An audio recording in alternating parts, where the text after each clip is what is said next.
How you doing? Hey. All right, so we're live. Yes, that's right. Welcome to PuglifeChronicles Live. I'm your host, George Zayas, along with my partner and good friend, Dave Sieve. Dave, we're in Brooklyn once again. And once again. And where you got international fighters. All right. It looks like Coach Ray Quadrado is about to do some sort of prayer. Should we just talk over his prayer? Well, let's explain to the audience first. Yeah, God forgive us. I think God will forgive us. Okay. All right. So basically, we have boxers from Mexico. We have boxers from Mexico City. Right. Mexico. Which is in Mexico. Mexico. I'm sorry. You're right. Yeah. Okay. Mexico. And then we have Switzerland. Mexico. Yeah. Right. You got Switzerland. Yeah. And we have some boxers from Switzerland this evening. So we have international boxers fighting our boxers. Yeah. You know? So let's just pause for a minute. For the national anthem. Yes.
At this time, we'd like to present the Mexican national anthem.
team exchange.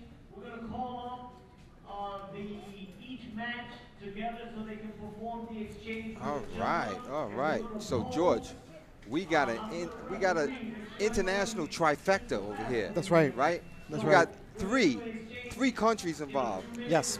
Us, the U.S. Right. We're a country too, just in case people didn't know. There are 2 visiting countries, foreign countries. 1, Mexico. Right. 2, Switzerland. Or I'm messing people up. The count. 1, 2, 3. We're 1. Mexico's 2. Switzerland is 3. Right. I confused a lot of people out there. You know, the 2 visiting countries plus us makes 3. 2 visiting countries plus us makes 3. All right? That's right. And we have a full card. We have about 12 bouts this evening, but I understand the first 5, I think, are going to be, I don't know if, I was told that this is going to be a sparring session. Is that what that is, the first 5? Sparring. This is what I heard. I don't think that's in other correct. Words, it might be. Maybe there's, listen, whether there's sparring sessions, or, you know, sparring sessions might be that they're using heavier gloves, 16-ounce gloves, and they're not getting decisions. But if you don't think they're going to be fights, you're out of your mind. Yeah, all right? Absolutely. And I'll tell you right there, out there in the pug life and the pug world, you know that as a young fighter, or even as an older fighter or experienced fighter, when you go to another gym and you spar, you know you're fighting. You're fighting. You're fighting. You're getting punched and you're punching. This is the pug life. Right, you know, correct. people say, oh yeah, we'll work, we'll get some rounds in. You're fighting, my man. That's right. My man, you are fighting. Right. And then if you get on, let's talk about the pug world for a second. If you're flown in as a sparring partner, or you're brought in as a sparring partner to work with the champ, or people getting ready for fights in their fight camp, let me tell you something. You're fighting because they're paying you. They're going to beat your behind if you don't, you know, if you don't measure up. You're going to get your behind beat. That's right. So no matter what, it's about surviving and fighting. So I don't know if they're going to call these first 5 sparring sessions or not, but they're going to be fights. People are going to get punched. Yeah. Punched in the face. Your country's on the line. Yeah, that's right. Yeah, you don't think come on. And incidentally, right? speaking of, call it whatever you want. The first one is going to be Mexico. Mexico. Yeah, we have Mexico. It's going to be the first one coming into the ring.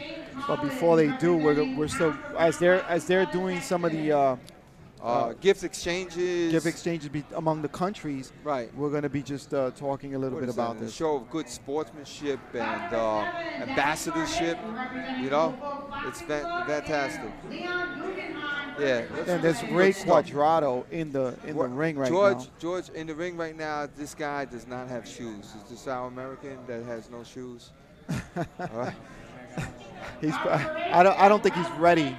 We might have to take up a collection to get this guy some shoes. All right, so let's give a couple of shout-outs before we continue here, Dave. We got people? We got people watching? We got people watching. Shout them out. They watch us. They by watch all us. Means. We got Angie Mendoza. I heard that name before. She's there watching. That's right. Angie's a regular here at the gym, and she had her. I believe Angie has her grandson that comes to here to the to Gleasons Gym all the time, and really? Yeah, gets around the. It's a small little guy. I think he's about 5 or 6 years old. Correct me if I'm wrong, Angie. Wait, is he small for his size, or he's small because he's 5 No, or he's 6 just a years kid. old? He's just a little kid. He's just coming out here. here. He ain't just a kid. That's a whole human being. That's a whole human being. Out here, he loves boxing. He's going to grow into his size. George, stop making fun of these short little people. Yeah, all right? well, they're people too. That's right. Just because they're young and probably dumb. Oh, come on, Dave. Well, he doesn't have experience. He's not filled with experience either. All right. All right. Let me tell you, Angie will kick your butt, man. Better watch what you say. Right. She's a regular here at the gym. She probably beats on that kid for his own good. Oh my gosh. All right. Barbara Pena is also watching. Thank you for watching, Barbara. That's Frankie's wife. Yeah. Frankie. John Picone. John Picone's tuning in. Picone. We also have for sharpness. Dominique. What's that? GB, QB? QB, Dominique. He's watching. Yeah, you know QB? Dominique. Yeah, he's in Why, there. is he a quarterback or something? What's the QB? Dominic, what's with the QB? What are you trying to be like? Like living out your high school fantasies when you were the top quarterback in grade school or whatever you were? I don't know. All right, so what else we got here? Luca Bialso. I can't see because my glasses. I don't have my glasses. I don't see that good. By USA. Oh, she's from Italy. They're watching all the way from Italy. They're watching. Biuso. Yeah, she's here for the Cangelosis. The Cangelosis. Alicio Cangelosi is going to be fighting this evening as well. That's the younger. That's the younger Cangelosi. Younger of the Cangelosis. You have Christian. Yes. He's fighting at 151 this evening. 151. Isn't that a little bit heavy for him? Yeah, no, I think they fought at that weight before. Really? Yeah, I think they were 151. Yeah. And you saw earlier on our Instagram page, I got to interview him and his coach earlier. Who else we got here? Can you make that out, Dave? I cannot make that out. I could for a second. Salvo, Saluto. Saluto. Yeah. And Saluto to you, too, yeah. Salvo. Saluto. Saluto. To Salvo. Hey, manja. All right, that means eat. What are you talking about? I don't know. It's this whole thing. All right. I can't see that one. Miller. Jacinte Miller. She said, you right about that. Yeah, LOL. She's laughing. Jacinte. Oh, it could be a guy. Wait. Sorry, Jacinte. That's a man. Okay. And who else do we have here, Dave? Orazio. Cangelosi. I guess Orazio is from Italy. Orazio. So this is going to be a mess today without my glasses. I got to go run out to my car and get my glasses. Simone Vitriano. Okay.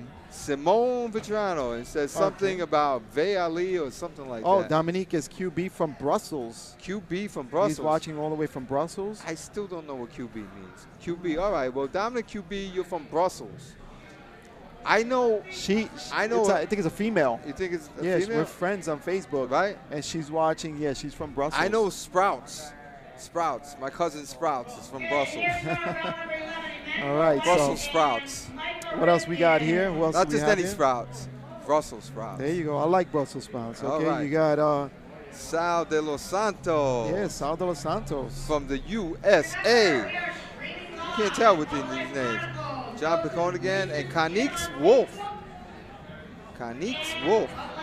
All right. Dominique says always watching us. That's right. Thank you. I believe it's a she. She's a regular. I think we're friends on Facebook. Like I said, yes, female. Yes, female. Yes. All right. I'm sorry, we can't see you. We can barely read your name. All right. So we got great boxing coming up this evening. Great boxing. Amateur boxing. Great amateur boxing here from New York. And where do the pros come from, George? Where do the pros come from? From the amateurs. From the amateurs. And this is the best. And they're getting international experience. That is great. USA Boxing, let's thank them for putting this together. Fantastic. That's right. This is awesome. Yeah, and we might see some good people from around the world. I mean, Mexico. How many champions right now in Mexico? Talented people from all over the world are going to be here this evening, yeah. And you know what's fantastic also about Mexico? They used to be all about just the left hook to the body and being tough. Right. But now the Mexicans are tremendous boxers. Right, tremendous absolutely. boxers. They're not just about brawling. And you just saw one recently, just as far as earlier this month, I think it was. Canelo Alvarez, yeah. He won. He didn't go to the body like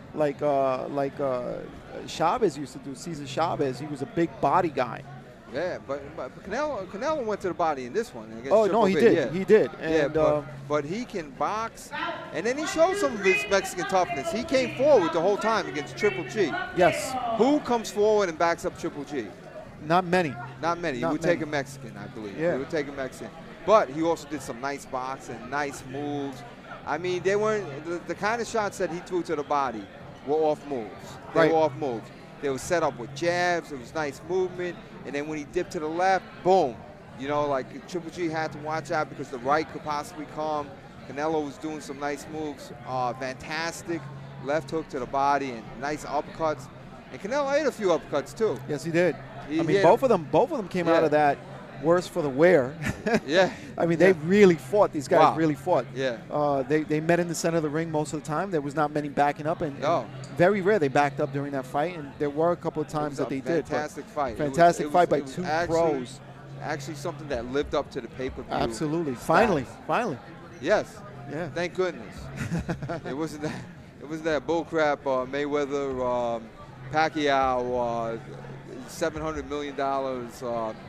which I'm sure some nation somewhere went bankrupt because of that Pacquiao fight. Because where does that money come from? And what if it came from these nations that grow bananas, George? Nations that grow bananas do not gross $400 to $700 million a year. Okay. If those countries went broke, we're going to blame that on bad fights. Okay, we're not going to blame it on this lack of banana sales? Because people are paying pay-per-view, they're going to cut down on something. They're going to cut down on bananas. So they're going to cut down on bananas. Countries are going bankrupt. Right. Because of the loss of banana sales, because of bad pay-per-view fights. If you have a good pay-per-view fight, then, hey, you spent $60, you spent $90, but you're going to get your bananas. That's a lot of bananas. That's what I'm saying. Okay, got it. That's what I'm saying. So that's what it boils down to, a lot of bananas. Simple. All right, so speaking of some of the greats that you mentioned earlier, Mayweather and Pacquiao, there's rumors, there's rumors that they're going to fight again, and Mayweather's coming out of retirement. Did you hear that? I've heard the rumors, and I've got to say, who cares? But they're going to find some Asians to do that fight, because Pacquiao cannot come to the United States or anywhere close because the IRS is looking for their taxes. Are they really? Yeah, they're looking for their taxes. He's going to have to become president of the Philippines, and he's going to have to settle in a treaty with the United States. You know, So that's something that's. All right. Yeah. So we're still waiting to get started here, but just share the link because you're going to be able to share and watch. Some of the people from Switzerland are going to be fighting here tonight, like we said earlier, in Mexico. And they'll be able to get this this live out to their relatives, friends, and just share it because there's a lot of guys here that you're going to see. Some of these guys are going to become professional. Right. As you saw, Eddie Hearns picked up 3 out of the guys that you saw here on PuglifeChronicles. Right. And they just fought the pro debuts, and it was a surprise. One of the guys from the Eddie Hearns camp did not win. Nikita and Rashad, they both won with knockouts. With KOs, and Nicosi Solomon fell short. And we hope Nicosi gets back into the gym and works on what went wrong. His first pro fight, he kind of froze up a little bit. And Nicosi being a heavyweight, and the other men are what weight category? I think it's welterweight. Welterweight. I think they're both middleweight and welterweight. Yeah. So if you want to watch them, you can also you can go back to our streams here and look them up, or you can actually watch them with the Eddie Hearns people. Right. Now they're professional, so if you want to watch them as they evolve, just like us. Yeah. I heard Eddie Hearns saw us last year when we started up, or at the beginning of this year when we started up, and said, "Hey, I can build an empire." So he's building an empire off our stream. Yes. He's studying us right now. Right. Hi, Eddie. See you, Eddie. See you, Eddie. He's under a fictitious name. Right. By the way, say hello to each other because you might be saying hello to the superstar. Oscar De La Hoya and Eddie Hearns. They're watching us. They are watching, they're watching us. Don't think they're not. All right, so we're just a little bit on the way before we go live, and hopefully they are watching us. Well, I mean, no, I'm talking about boxing. I'm sorry. Before the boxing starts? Yeah, before the boxing starts. So we're just a few minutes. We cover them live. Yeah, right. All right, so a couple other shout-outs here. Shout them out, George. Context Wolf. You want to say that? What an interesting name. Is that what it is? Context Wolf? And TJ Rado is watching. Yeah, it's my buddy. It's my buddy Jose. TJ, does that sound for Tijuana, Mexico? I don't know. Is that what it is, TJ? Let us know. Let us know. I know what it is, but I'm not going to tell you. Oh, yeah? All right. So is it touchy John? He's a little sensitive? I don't know. I'm just saying. All right, so they're trying to get the boxers out here to start this program off. Cone and Daniel Sapienza. So if we mispronounce your names or don't say it properly, sorry in advance. Danilo. It's kind of like Daniel, but Danilo Sapienza. All right. Quesadich. So that sounds official. Yeah. All right. So Bout 1 is getting ready to go into the ring now. Okay. Now who do we got? We got from the United States. From El Maestro Gym in the Bronx, we have CJ Hernandez, who's of Spanish descent. You know, the funny thing is they haven't put down what the weight class on this fight card, so we're not going to know. We're going to guess. We're going to guess, yeah. We're going to guesstimate.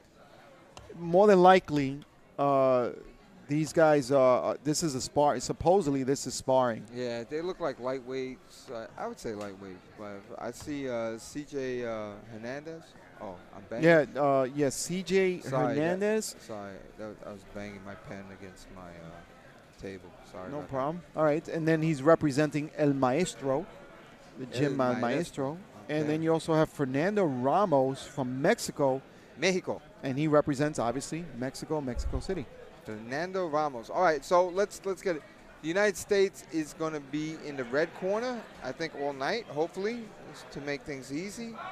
Yes, and the foreigners are going to be in the blue corner. All right, so it looks like we're having a little problem with the Mexican team bringing in their boxers to sit down, and not sure what's going on, but the American team is ready to go out of Ed Maestro's team. He's ready to go, but we're waiting on Mexico now. Mexico. All right, and apparently, George, I just got word that the Mexican fighter, the boxer, has gotten lost, him and his trainer, because they're on foreign soil. So they've gotten lost. They cannot make their way to the ring right now. They're looking.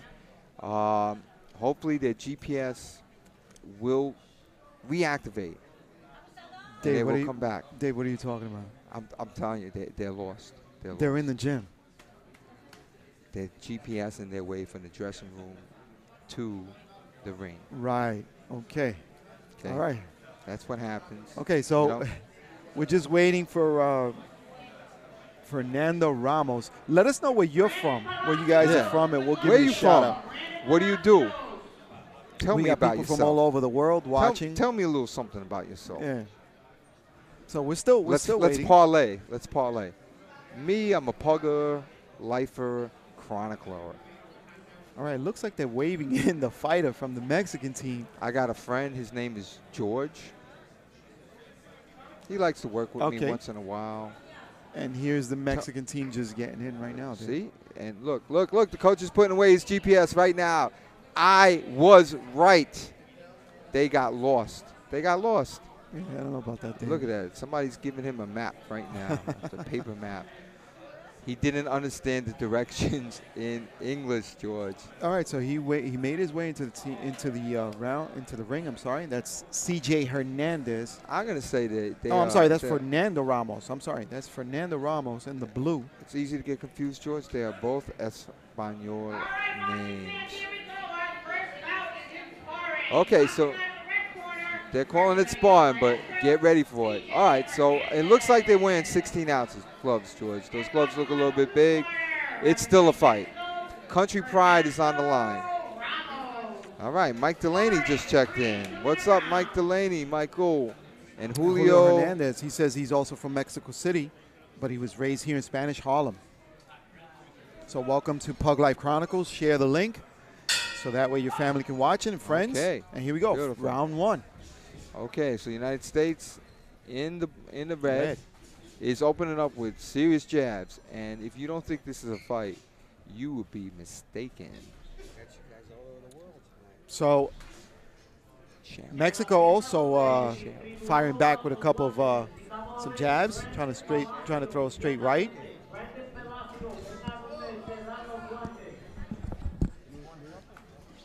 And these guys are probably about 100 and I say about 135, about 135, as they're meeting here in the center of the ring.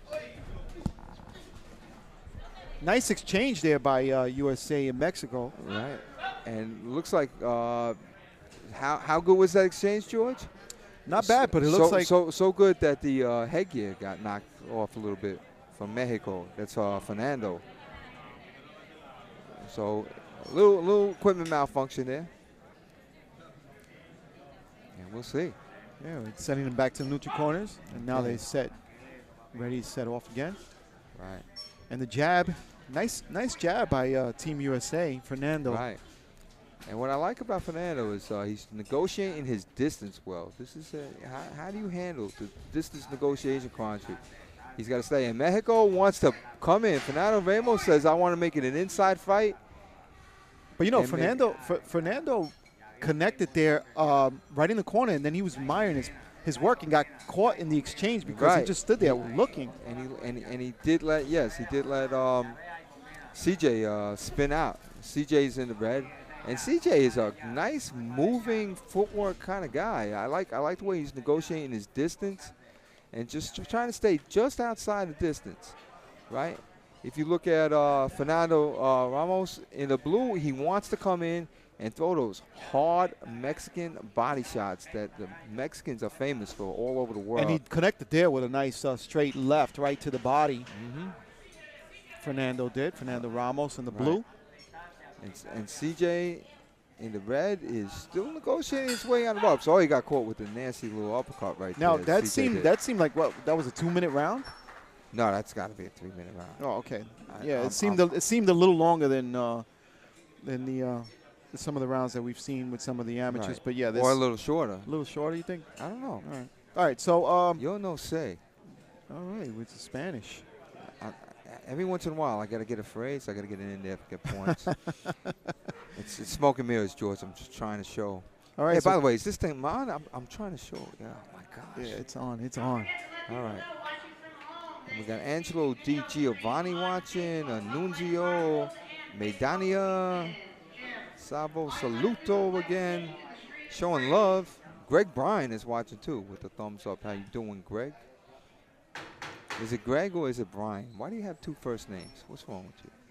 You got a middle name? Just before we Team Mexico getting their headgear tightened up a little bit. All right, so again, round number 2. Look at it. Mexico doesn't even take out the stool. What's up? Well, it figures if you start losing, hit them with the stool. All right, we've seen that. We've seen that. All right, so if you're taking a look in blue. Blue is trying to get in. That's the story of this fight. Blue's all right. He's pushing it now. Blue is Mexico, that's Fernando, and he's trying to get in, and he wants to do his damage inside. He's obviously an inside fighter, and CJ Hernandez doesn't like it inside. He physically grabbed Blue and tried to spin him.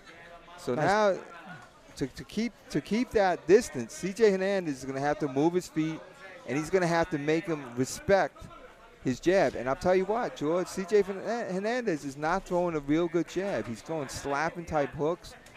In the beginning of the fight, he was a lot more cleaner punches, and now he seems to be off a little bit. Because the pressure's on, and pressure bursts pipes, my man. And nice overhand left by Mexico. Right, and by Mexico's Ramos coming in, and he's throwing home run punches. Ramos connected to the body there again with some hooks. Right. And now pushing his opponent down. Whoa, what was that? Hernandez, I tell you, this was supposed to be a sparring session. It ain't no sparring. That's not sparring, buddy. This is a fight without a decision. Yeah. There goes Mexico stepping in with a nice straight left to the body. Right. And that's what it is right now. Pressure burst pipes, right? And I like Mexico. Mexico's got a nice style. Ramos in the blue. Yeah, if you're looking for him, he's doing a simple move right now. Connecting with a nice combination of punches and has Hernandez on the ropes with the pressure. That was like a 10-punch combination. If you look at Blue, Mexico, as he's coming in, he's doing a nice simple move. Basically, he's doing a dip, and he's punching off his dip. And what I like is he's cutting off the ring also. Whoa, look at that. Hitting on the break. He's got to get a warning for that. All right. A big swing missing by Hernandez. Right. And now the exchange in the corner. Right. At the second round. Look at that. Nice exchange by these two. But not the exchange that CJ Hernandez is looking for. CJ Hernandez doesn't want to fight. I'll tell you right now, Fernando Ramos is throwing some hard punches, and he's coming forward. He's looking for these type of exchanges. CJ Hernandez is trying to move, stay on the outside, but he's not throwing a good jab. You have to throw a good jab. You want to keep somebody off you, you got to make him respect you. But the pressure is on, and Ramos is putting the pressure on on Hernandez. And Hernandez, you see here at your screen. And let's call getting Hernandez coaching by his and telling. I think he's telling him, like, listen, you got to start throwing some punches, man. Right. Well, you know what? If you want to keep somebody off you with the jab, that jab has to be effective. And if you're moving backwards, you got to step in and sting with the jab, or you got to catch him as he's coming in, and you got to sting with the jab. Either way, the jab has to sting. Now, Mexico's coming on. Look for him, George. I'm telling you right now, he's going to try to steamroll CJ Hernandez. Watch from the outside. He's going to make little moves and then just throw bombs. Watch him. He's going to dip. So you saw it. Here's the dip and a move. Look for him, and he's ready to go. Nice body shot. Right. And he's letting his hands go. He's letting them go, Dave. Right. And, yeah, I think he's getting the better of the second round. I saw Ramos taking this. And that's Ramos from Mexico in blue. Mexico, yeah. Right. And look at that. And Ramos is just keeping his hands down. He's not even dipping anymore, George. He has no respect for C.J. Hernandez's punches. And C.J. Hernandez is doing the right thing. He is starting to let his hands go from the outside, and that's a serious punch. You have to make him respect you. Kudos to C.J. Ramos. C.J. swinging wildly with C.J. Hernandez swinging with the wilds, missing with the hooks, but still making him respected. Making him, keeping Ramos at bay. Right. Swinging. Ramos now looking to come in on the inside. Right. Because if you're not throwing a hard punch, I'll tell you what, Fernando Ramos will steamroll you. The tough Mexican fighter from Mexican City that he is. Fernando Ramos again. You see? Just getting out of the way of that punch. Right. So Fernando Ramos, for some reason, has stopped dipping. I don't know what he's doing. So C.J. Hernandez, very nice, very nice. And that's what I'm talking about, George. A nice two-punch combination. And C.J.'s back in it now. But now, looks like Ramos is answering with his own combination. Trying to score to the body, and the referee is going to check the headgear. Headgear malfunction. And that's double kudos and triple kudos to C.J. Ramos because he made that adjustment. He made the adjustment. He started punching from the outside. He threw some nice 1-2 combinations. I believe there was a hook two in one of these combinations. And he's making Fernando Ramos from Mexico basically respect that distance. He's negotiating that distance. And Fernando Ramos has lost his dipsy-do move.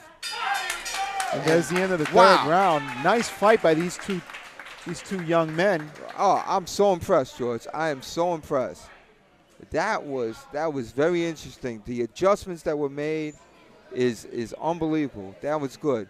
So let's say in the first let's review this fight real quick, right? And it was a fight. It's a sparring match. They're not going to get addition. But in round one, we had C.J. Hernandez establish his jab, establish footwork, and Fernando Ramos was coming in. Ramos from Mexico. That too. Some of them call themselves Ramos. All right. So he's coming in. He's coming in and trying to get his punches off, getting some combination. Right. All right. Let's go up to the ring. And there will not be a decision.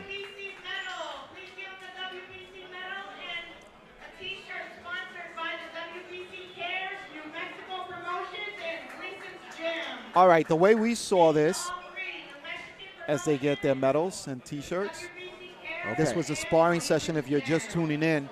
Right. But the way we saw it, I think I saw Mexico winning this fight. And that's Ramos in blue. I know, and I saw it completely the other way. I gave the first round on a slight edge to CJ. Right. Second round, no doubt, Fernando Ramos won the second round. And I thought that there was no doubt on C.J. Hernandez winning round number 3 because he established his distance again. In round 2, he did not throw any serious jabs. He just let Ramos come in, and Ramos was doing a great move. He was doing a nice dip and forcing his way in, but he lost that in the third round. He just disrespected C.J. Hernandez, and C.J. Hernandez said, well, you're going to disrespect my punches? I'm going to hit you hard. It was fantastic adjustments and good boxing. All right, so we got a couple people here that are watching. Sam Claire, her son is fighting tonight, right? Right, and she's saying, hey, Dad. Yeah, and who's her dad? I'm not sure. Who's her dad? I know he's watching from England, but he hasn't put himself on. He wants to know that she's telling him that Henry's fighting. Right. He's fighting in the 12th bout this evening. Right. Which is the... And I believe Henry's grandfather is Dave Deadman in England. Dave Deadman. All right. We got some more. I'm not even going to try to pronounce that one. Okay, so this is fight number 2. And you got Marquez Rhodes from Addy Vet Memorial And then you have, I'm not sure what that says there, Palacios from Mexico. Mexico's in the blue, and Marquez in the red. All right, again, this is a sparring session this evening. Right. This is not for a, for any win or loss.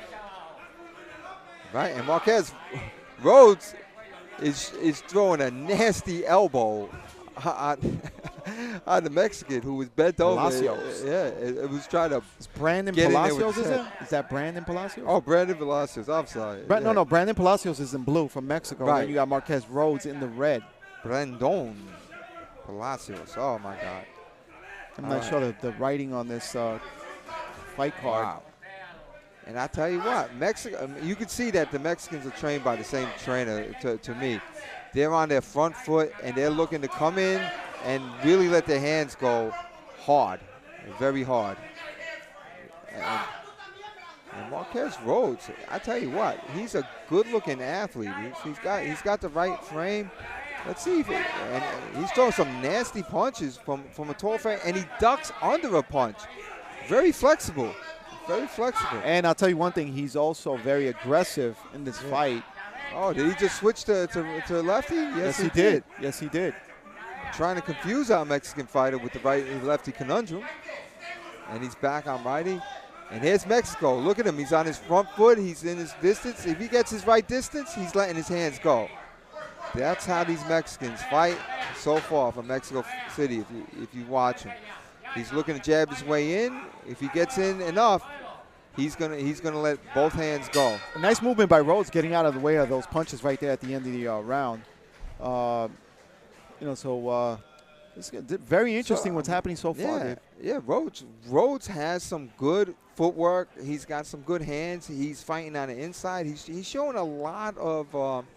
He's showing a plethora of boxing technique. On the inside, outside, moving. That's right. All right. So we want to give a shout out to a couple of people here. And there's Dave Deadman all the way from UK. You got a crowd. Go Henry. Right. That's right. Who said that Deadman can't shout on Facebook? That's right. Do you got a story? Because if you do, they'll disprove that Deadman tell no tales. That's right. All right. They are this evening here on PuglifeChronicles. Right. If you got a story. You have Nunzio Madonna. That's what it says? Nunzio. Nunzio is also watching. Yeah. Thank you from Italy. Francisco de Amor. Yes. Is that means of love? Yes, that's correct. Wow. And Danilo's also watching. Okay, so here we go. Second round. You got in the red, Rhodes, Marquez Rhodes, all the way from Alti Vet Memorial. What's the name of that gym, Dave? Yeah, Vet Memorial Gym. Vet Memorial? Right. And then you got Brandon Palacios from Mexico in the blue. Right. One thing about I'm noticing about Rhodes, he's keeping his chin a little bit high, Dave. Yeah, he definitely is. He's a tall guy, but you know what it is. I know what that is he's got it. He just likes to see everything from afar. You can see that he moves down, he moves up. He really moves well. He's got that Gumby-like flexibility, and for a tall guy, he ducks under punches. Yes, he does. Yes, he does. He's real smooth, and he throws punches from different angles. Nice movement there. He ducked to the left. Right. And you see, again, with Mexico, big overhand right by Mexico. If he gets in his comfortable space, he's throwing a lot of punches. That's how these Mexicans are fighting in this particular gym or this particular night, from what I've seen from both fighters. You can see Mexico trying to negotiate his way in. When he gets in that comfortable space, he's letting both hands go. And then nice exchange there by Mexico. Right, and then on the other hand, Marquez Rhodes is trying to use that height disparity syndrome. He has the height, he's got the advantage, and he's trying to show some different looks. But he's not throwing too many punches this Very round. aggressive, though, on the Mexico part. Right. On Brandon Palacios in the blue. Doing a great job this evening against a taller fighter. Absolutely. Catching him with a nice overhand right, and catching him again with a nice two-punch combination. Beautiful. Beautiful work. And goes back to the body, now connecting once again, Dave. Right. And Mexico's doing a simple move. He's basically coming in, getting his comfortable spot, putting his weight on his right foot, and letting both hands go. Great job. Great job. And I don't know. I see this this round being taken by By Mexico, right? Yeah, Absolutely. Brandon Palacios. Yeah. In the blue. I don't know how you guys see it out there, but if you want to give us let us know on Facebook what you see. We'll definitely shout you guys out. And let's talk about it real quick. A summation of the fight. Rhodes did a great job in round number 1, showing his athleticism, moving up and down, showing his footwork, showing good combinations, fast hands, different angles. Round 2, all of that was absent. Right. Absent. He was kind of on the ropes, kind of not punching, kind of not moving. Maybe missed a little gas. He gassed out a little bit. He might have gassed out. He showed a lot of stuff in the first round. And then Mexico came forward, and if you were watching what Mexico was doing, they were coming in, meaning Brennan, he was coming in, negotiating the distance that he wanted, getting his foot on his weight on his front foot, and letting both hands go. All right, so here we are, round number 3, the third and final round of this sparring session. Right, and it's a fight, George. Let's call it what it is a fight. It's a fight. It's a war. And again, Mexico coming in very aggressive. I think Marquez Rhodes in the red tried to come in, and he was met with a couple punches by Brandon Palacios and put him back. And again, with a big overhand right, Palacios with the blue. Yeah. And there we go. And that's what Marquez Rhodes in red did in the first round, and he's got to do that again. He's got to be athletic. He's got to be fast. But there he is, right? You got Palacios putting the pressure onto Marquez. Right, and Marquez definitely slipped those punches. He's moving well. He's moving well on his feet again, and he's letting his punches go. But he can't stay there. I don't understand why Rhodes had his arms down, stays in the corner, and at that for staying there, Palacios, he capitalizes on it. Yes, if you stay there, and he's complaining that he can't see, and there it was. Oh, and he takes a knee. Absolutely. Rhodes takes a knee. Not sure what the heck's going on. No, his headgear came over. His headgear came over his face. Okay, yeah, they're adjusting the headgear. Right. Okay. So let's see. The equipment malfunction is fixed, and Mexico comes out running. Look at him. He thinks Marquez Rhodes has had enough, and look at him coming on his front foot, trying to get that distance, that comfortable distance, and letting his hands go. And that's what he's doing. Big right scores. Big left. Oh, and do you see that classic Mexican left hook to the body 3 or 4 times? Palacio getting the better of the exchange here. This third and final round. Some really good boxing this evening, Dave, by Mexico. Right. And this is interesting. Not sure why Rhodes keeps his hands down. He's I don't think he's in shape to go for this. Maybe he doesn't have that much. He looks experienced, though. I mean. No, he does. He definitely does. Maybe he just ran out of gas. Yeah, he just doesn't have it. And for some reason, maybe he was up to late last night watching cartoons and animes and things of that case. But Marquez Rhodes is somebody that we are going to love to see. He is super, super athletic, and we're definitely going to want to see him. But he was out of gas after round 1. I'll tell you one thing. Look at Palacios there on the screen. Palacios did a great job this evening, with this bout. Right. All right. And joining us here in the booth this evening is the one and only Bruce on the loose, Silverglade. Hi guys, how you doing? All right, Bruce, we are here in your gym, Gleasons. And how do you set up this amazing trifecta international show? How'd you do this? Luck. Bruce is not going to give away his secrets. No. I had. You're a bad man, Bruce. The team from Switzerland contacted me and asked me if they could come in with a few fellas and set up a match. So I had a sanctioned date for tonight. Right. And so we were going to get. It was going to be Switzerland and New York. Right. Then I got a call from the WBC. The WBC, okay, World Boxing Council. Yeah, they have an absolute amazing organization. Right. They support almost anybody that's involved with boxing and those that aren't. But one of their branches is called the WBC Cares. And a young lady by the name of Jill Diamond runs Right. this for Mauricio Suleiman. And she does an amazing job, and we've done many things together. So she called me and she said, hey, how would you like to have a Mexican City team come up? I said, terrific, I have a sanctioned event. So she called you, and she turned Bruce loose That's to it. make this show.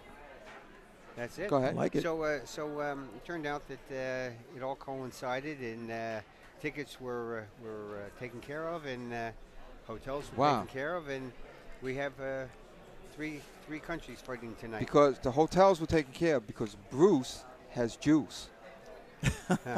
No, I just sit here and answer the phone. Okay. when Bruce is not giving away his secrets. No, the secret is just being open for boxing. You know, I love the sport of boxing like you do, okay? And all Yes. the things that you do. And You love it more George. because this is your living. Well, I only love it more because I'm older than you. When, you know, in a few more years, you will have caught up with me by, you know, volume here. Yes, by volume. But I absolutely love the sport of boxing. I love to keep it going as much as possible. And anybody that wants to use this place for anything is allowed to do so. And how do they All get in right. contact Except- with you, Bruce? Except for Moose. Bruce does not like Moose in his gym. How do they get in Yeah. contact with the gym to? Well, it's easy. You know, we have a phone number, which is 718-797-2872. Let me get that again. 718. 718-797-2872. There's always someone there available to answer the phone. I also have an email, which we respond to immediately. Right. And they can find that through your website, right, Sure. Bruce? Go to my website. As a matter of fact, What's the website? the website is www.gleasonsgym.com. All right. Bruce, do we have 2 females now? Yeah, we have women on the card tonight. All right. We- Who do we got from I Mexico? think. Oh, Switzerland. Yeah, Switzerland. Swiss and upstate New York, the Adirondacks. Upstate. So Faye Ferrio or Right, she's New York. Ferro. She's representing New York. She's from the Adirondack Association. And she's in what color, Bruce? What color? She is blue. she's No, yeah. I'm sorry. she's red, right? She she's is red. Yeah, she's red. Okay, she's in red corner. Right. And she's then in we red. have The Swiss a team. Swiss team, and that's Gabriella Timar. All right. So Gabby is in black, and Faye is in red. And Bruce, they have very good form. All right. Yeah. I like it. A little Mike Tyson style. Look at her. Faye's trying to Mike Tyson, peekaboo. Switch, dipping from the left to right and trying to land some bombs. And Gabriella is a good boxing lefty. We have the lefty-righty conundrum going on as we speak. All right, Gabby's your lefty in black and with blue headgear, of course. She's showing some nice moves. Now, this is something that I like to see, Bruce, something different. The Swiss fighter is actually moving to her left. So most times when you have a righty versus lefty, they're both trying to get, they're moving to the front foot, but she's moving towards her back foot. And Faye is very strong with that Tyson fighting style.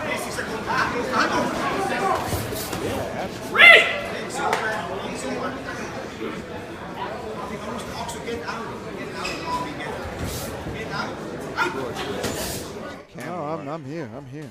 What's with the camera work, George? What's happening? Let's put in different angles for our audience, our viewing audience. You are the man. All right. George works the camera. He works the studio. He works the mic. All right. Yeah, that's right. All right. So back again with Bruce. Now, what'd you think of that first round? I thought it was very good. Right. I think the women are really coming along very strongly. More of their bouts are better, evenly matched. They're training hard, they're in good condition. I think the women are really coming on strong. And not for nothing. But listen, they were showing two very good styles. This was a chess match because we had from Switzerland, we had Gabriella taking a lefty style, and then usually what lefties will do is go try to stay on the outside you know, of the front foot. But Gabriella was going to her left, trying to set things up. Probably confusing Faye a little bit. But Faye is coming forward with the Mike Tyson type style. Both hands up, the peekaboo style, going from right to left and trying to land power punches. Very hard to do when somebody's moving away from you. You kind of need a little give and take for that. So let's see. I tell you what, these two look professional. Action, yeah. A lot of action. Gabriella is doing that little half step thing. She's moving just out. Look at that Faye with the body attack, right? She said, "You hold me, I'll hit you to the body a few times." And Faye in the red. She's trying to come in with hard punches. Pedro Armas to the glove table. Pedro Armas to the glove table. Yeah, Faye Tyson, for what she is. She moves just like Tyson-esque type boxing. So Faye Tyson-esque is trying to come forward, and she's throwing some hard, serious punches. Our lefty from Switzerland, is showing some nice movement.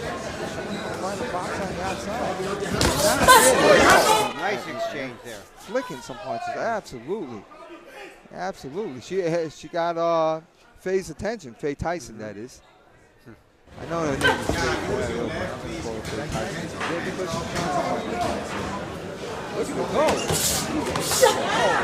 Serious body shot, serious hook by Faye Tyson over there. And let's call Gabby Dawson, because she reminds me of Chad Dawson a little bit. You know? Well, she's not backing up. She's sticking that jab in there. Right. Wow, good combination. Hands up, go! So she's comfortable on the outside, and she's trying to extend it. Body shot. This Faye Tyson. Mike Tyson, he's still alive,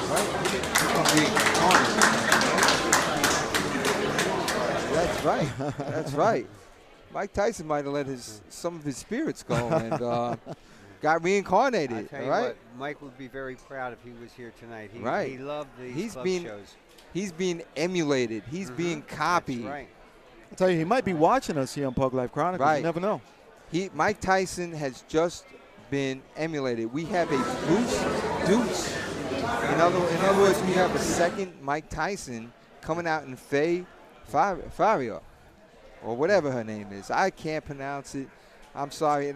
And you know what? Somebody has very pretty script handwriting, but it's hard to read script. I mean, I haven't seen script since I was ages. Yeah.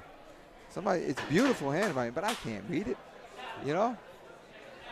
I'm a commentator. I'm not a reader. I'm a commentator. Whatever, You're not the editor. All right, Stephen Galliano's All watching. Poppy Nice and Chelsea Clare. All right, let's see. The Mike Tyson and the Chad Dawson on the outside. Good movement, man. Good movement by Faye. Right. Wow. And good movement by... Good movement and a lot of power, too. By Gabby. I don't see Gabby. Use your left. There it is. Get out. Oh, and some hooks by Gabby. She is a strong fighter. And there's the stiff jab. Nice body punch. Negotiating the distance nicely. And wow. They are exchanging. Oh my God. Look at the hooks that they're throwing. Bruce has turned him loose. International fighting at his best. And these female fighters, legitimately, stylistic. Absolutely. And look at all this rhythm that the Swiss have. I thought they just had watches and chocolate and tons of money and gold. But apparently they have rhythm and good footwork. Look at with the hands down. Look at the moves she's putting on. A feint, coming up with the hook, dropping the hands. Look at that. Faye don't want to know anything about that. She's going straight forward. All right. I'll tell you, I'm enjoying this fight. Just it's an exciting fight. Yeah, absolutely. These two young and I want to see fighters. Faye still got the moves. Can she drop these hooks in like she wants to? She's getting herself inside. But she has to land.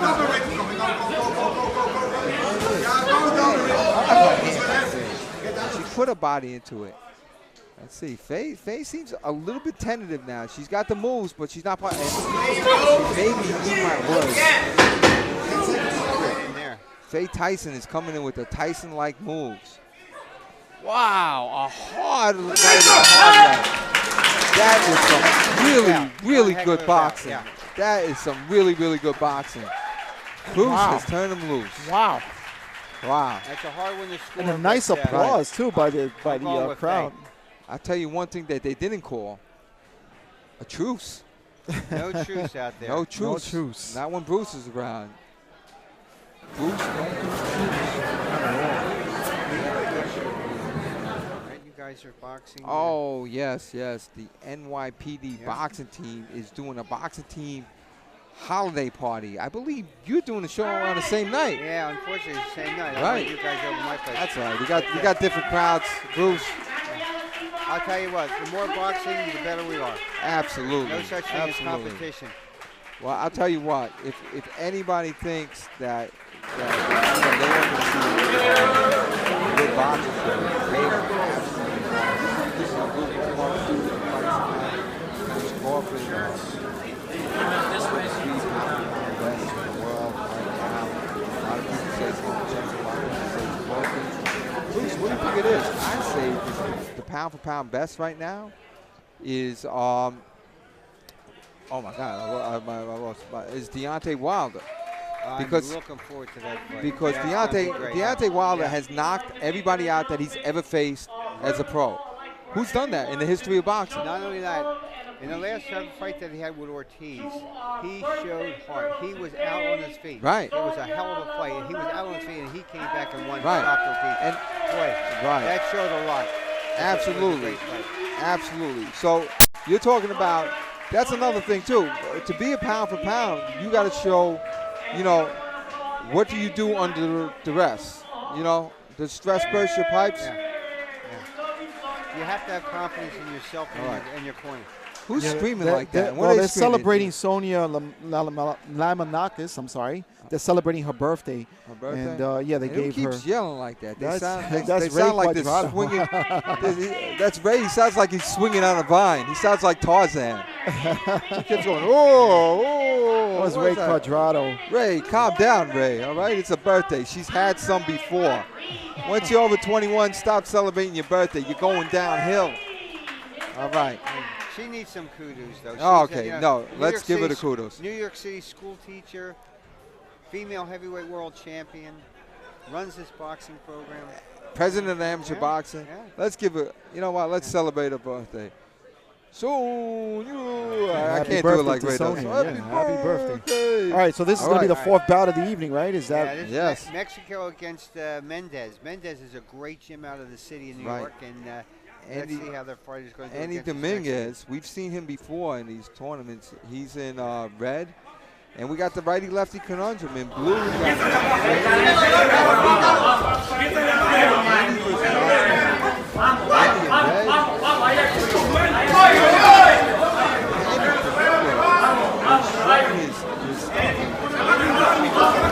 Good distance negotiation right there. He's staying just outside of the pocket and dipping in when he wants to. Look at Andy Dominguez. Wow, I'm very impressed with him. And Andre Rodriguez is not a joke himself. And he's there. Wow, I'll tell you what, Andy Dominguez is putting on a show right now. He's just stepping in anytime he wants and just doing what he wants and slipping punches in all kinds of angles. And here comes the Mexican Andre Rodriguez in blue. You're going to see a lot of him. So, all right. Look at that head movement. My goodness. If we have some guys out there that want to learn something about how to position yourself, they should be watching Andy Dominguez right now because he's putting on a clinic. He's inside sometimes, he's outside, and he's moving his head in such a manner that he is not getting hit. And now he's switching to lefty against the lefty. Wow, and he came in and he's throwing some vicious uppercuts and a sneaky elbow. A little bit of a dirty tactic, but that's part of boxing. Wow, he came in with now he's coming in with lead hooks. This Andy Dominguez is pulling out everything but the kitchen sink. Fantastic, fantastic. Nice round. Right, nice round. that is some sportsmanship right there. So that was something else, Bruce. We saw Andy Dominguez just pull out saying, now you know Andy? He's fought in some of your shows before. What do you guys say about Andy? What are they, featherweights? Because they look kind of small. Yeah, they're featherweights. Okay. But they're. I know Andy is very aggressive. Andy's a good boxer. He's very aggressive, and he knows how to use the ring. He's been here before, and he's done very well before. The Mexican fighter Andre has many more fights than him. Andre has about 125 amateur fights. 125 fights. Yeah. Oh, he's fighting just to get in and out of school. What do those fights count? They must. That's what they're telling us he has. Wow. I haven't seen the book, but from what I'm told, he has 125 fights. But I'm real impressed with Andy Dominguez. He's doing a heck of a job in there. Wow. All right. So, man. So Andy Dominguez is staying on the outside. Actually, no. Andy Dominguez is pushing the fight going in. And I'm sorry, Andre Rodriguez. Wow, good punch.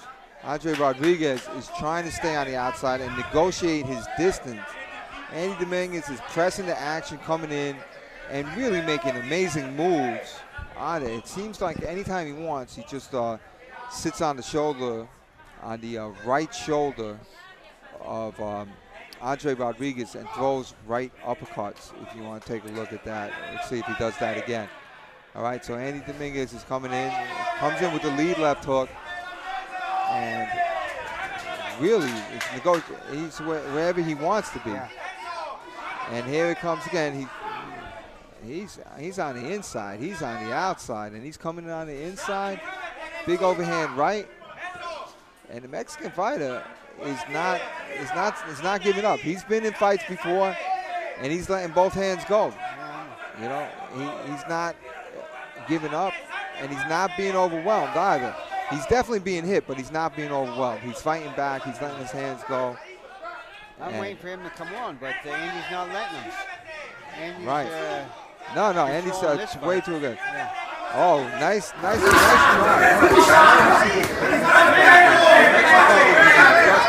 He's trying to catch Andy Dominguez coming in with either a left hand straight or a left hand uppercut. And if Andy Dominguez isn't careful, he's going to get caught with a couple of those straight lefts or straight equipment malfunction. He's trying to tell the ref, and the ref finally sees it. Calls time. Right, that is. Bruce, how come we're using the Velcro instead of the buckles? They think it's safety reasons. It's better. It doesn't last. It doesn't stay on as well. I don't like gets them. in there. I don't like it either.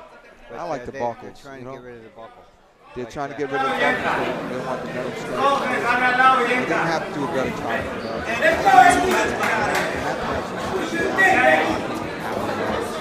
Velcro.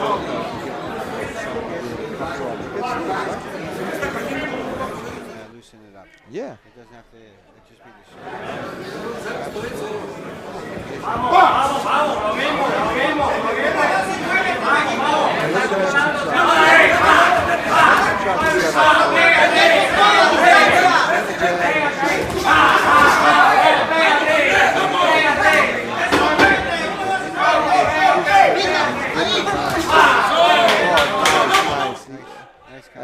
and coming out of the left right with the right uppercut left hook. Nice moving, nice adjusting by the Mexican fighter. In round one, it was all about Andy Dominguez just doing whatever he wanted, making any kind of move he wanted and coming in. And in round two, we saw the Mexican fighter, Andre Rodriguez, basically adjust. He started staying back, waiting for Andy Dominguez, and either hitting him coming in with the straight left hand or tried to counter an uppercut. the punches. Right. He became a counter puncher there in the second round. And very smart. And he probably does have 125 fights because, you know, if you have those kind of fights, you know what to do. You know how to adjust in the ring. And how crucial is it, Bruce, for our young fighters to get this kind of international experience? That's what's so great about a night like this. I mean, these teams come in, and our local guys get the international experience, which they're lacking. Yeah, you know, and they get it right here in your gym. Well, I try in to New do York. what I can do. But New York is really coming on. Our amateur program in New York has picked up. Yes. And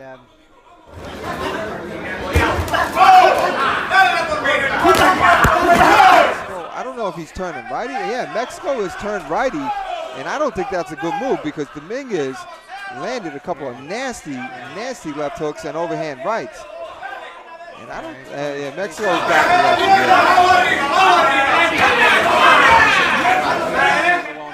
Right. Yeah, because he knows he's ready. He made the adjustment to the adjustment, and there goes the headgear again. Is it loose? No. All right. That's on. And yes, and Andy Dominguez has made the adjustment. He knows that uppercut is coming.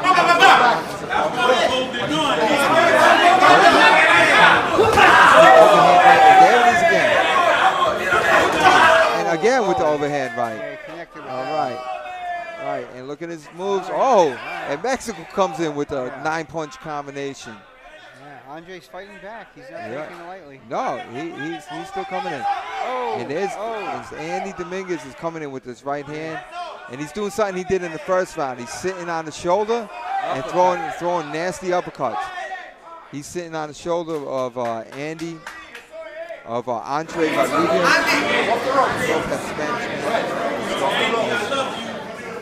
Off the ropes!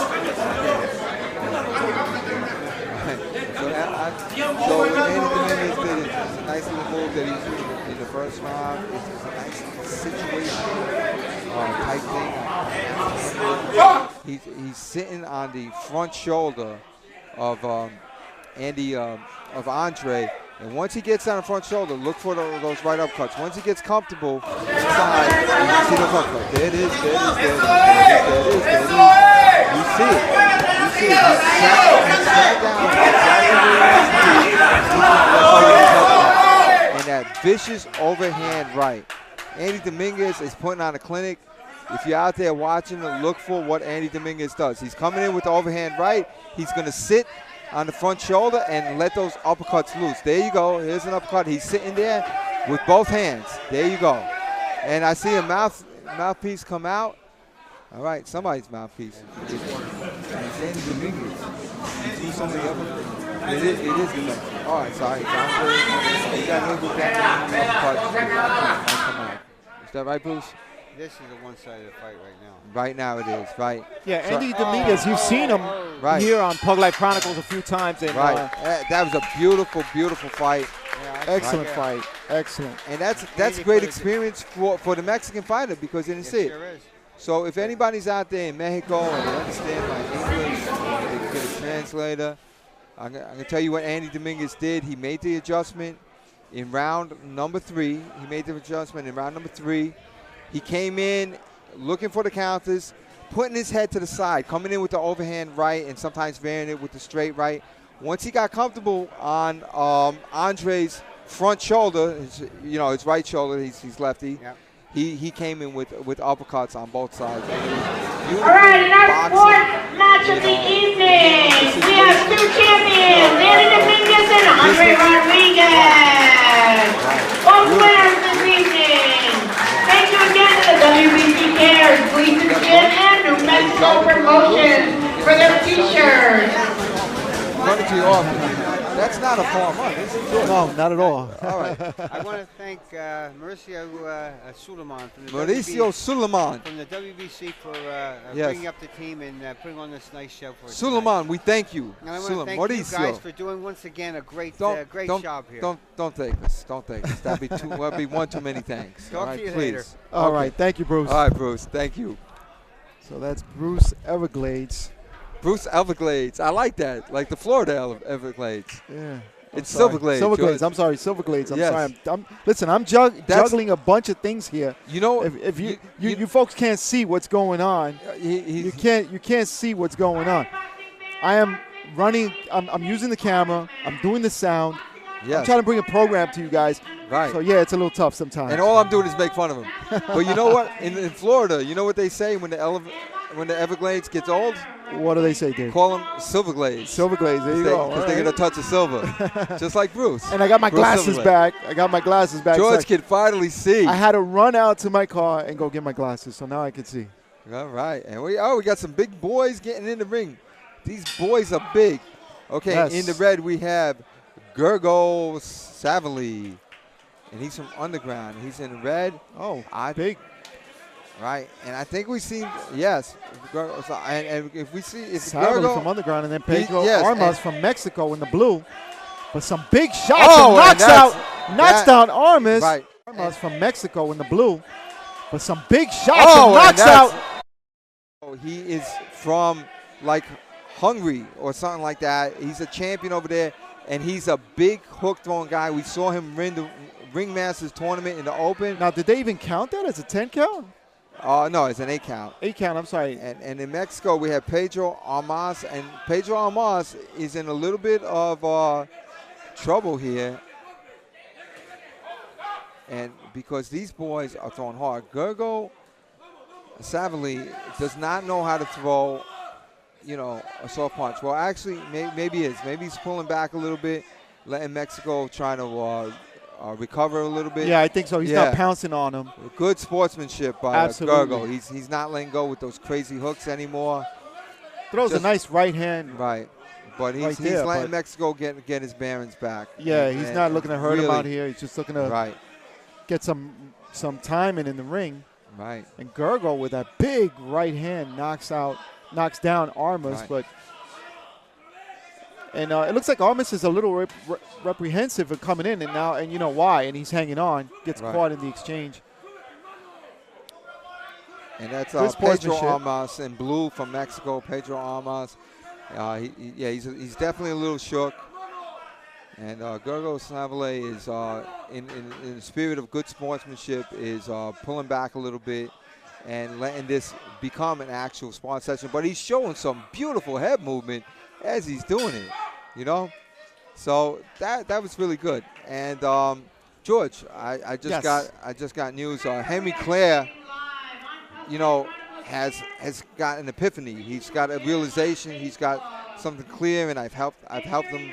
Henry Clare, I've helped him clear some stuff up. Okay. Right, for the Clares. Okay. And, like his father, let me say his name again, Dave Deadman, from England. He's watching us tonight. Showed him boxing, but never told him any stories. And he always asked, Mom, why didn't my grandfather tell me any stories? And now his mother didn't want to tell him, but we'll tell him. All right, it's you because guys his name is Dave Deadman, and Deadman tell no tales. We'll go back up to the ring. Deadman all right, tell no tales. All right, this is the 5th bout of the evening. We got scheduled 12. Henry! Grandpa, tell me a story, please. All right, Gergo Salvoy from Underground in the red, and then you got Pedro Armas from Mexico in the blue. Right. They're coming here all the way from Mexico. And you also have Swiss. The Swiss are here as well from Switzerland. Right. And nice combination. I hope they brought some chocolate because I'm going to take it. Swiss chocolate is like good. And Gergo again scoring with the right. Right. And Gergo is pretty much could do anything he wants. He's got Pedro Armas timed.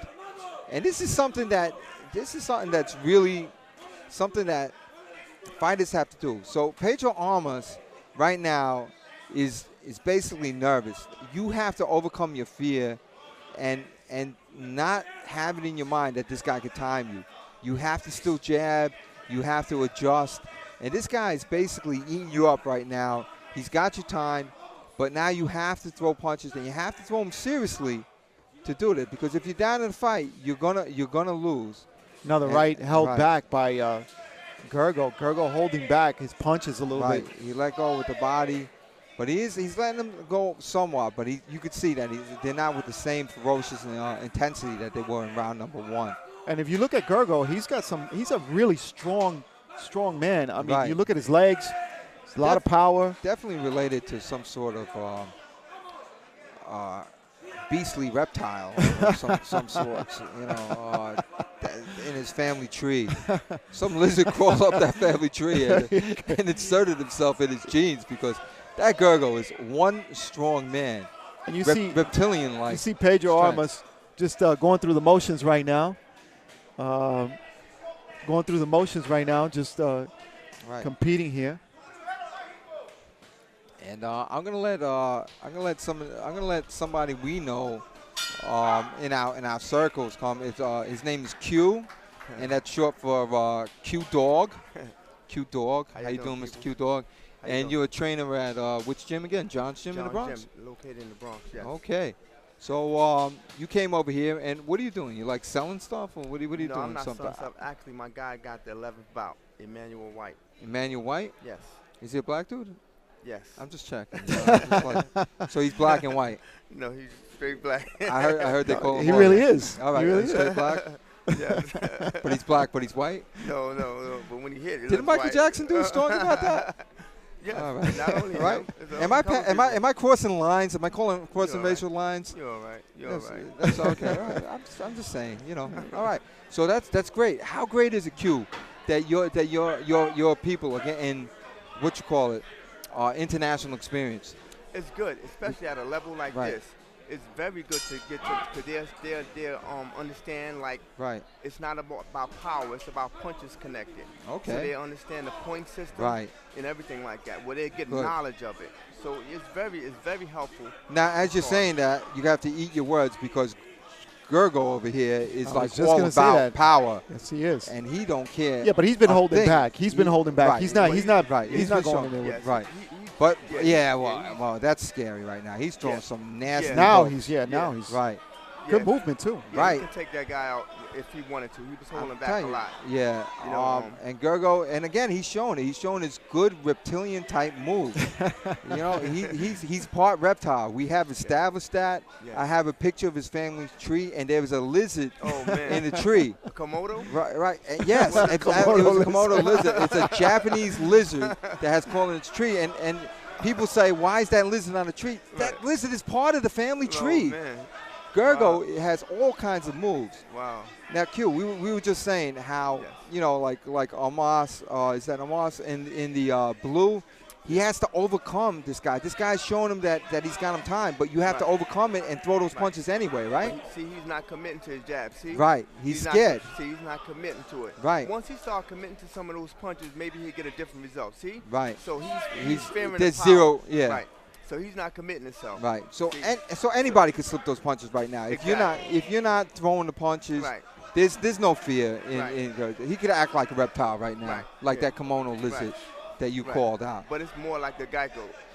A gecko. A gecko, yeah, the gecko. No, he's too big for a gecko. All right. Yeah. Listen, Geico ain't paying us. Don't shout them out. Man. All right? Don't shout them out. All right? Oh, yes. And his Gergo. And Gergo is throwing some punches. Oh, my goodness. Oh, and Armas finally committed to a couple of punches, and he's definitely gun shy, right? Yes. That is the definition of gun shy. Yes. Is it or is it not? Yes. Definitely. You want to get someone in? All right. Hey, let's get Jill Diamond involved. Don't leave all the way. There's another mic in come back. Come back. I want to talk to you again, Q Dog. Okay? All right. By the way, you look pretty good today, right? Yeah, you're a pretty sharp guy. I love that hat. You got a lot of style. Team hard work. Team hard work. Team hard work. Yes. God, you're a beautiful man. All right. All right, so we're set up to we're still here in the fifth bout of the evening. We're going to go up to the ring for just a second while we have another guest sitting down with us this evening. Give us 1 second as we give a round of applause to these two men for coming here and setting up a nice sparring session. Match, right? Which almost ended up in death in the first round. That was almost just mutilation. All right. We have a guest this evening as well. We're going to bring her in. And and we have please introduce yourself. Jill Diamond. Please talk to us, Jill. Who are you? Oh, hold on. We're waiting. Hold on. Well, we got the try sound. that again. Okay. Sound check. Ready? Go. Sound check. Go ahead. I said, right now I'm just there you go. An amazed fan. This is some of the best fights I've ever seen. Wait, you've seen a lot of fights. I've seen a lot of fights. She might be exaggerating. I'm not. Yeah. Truthfully, she might be a storyteller.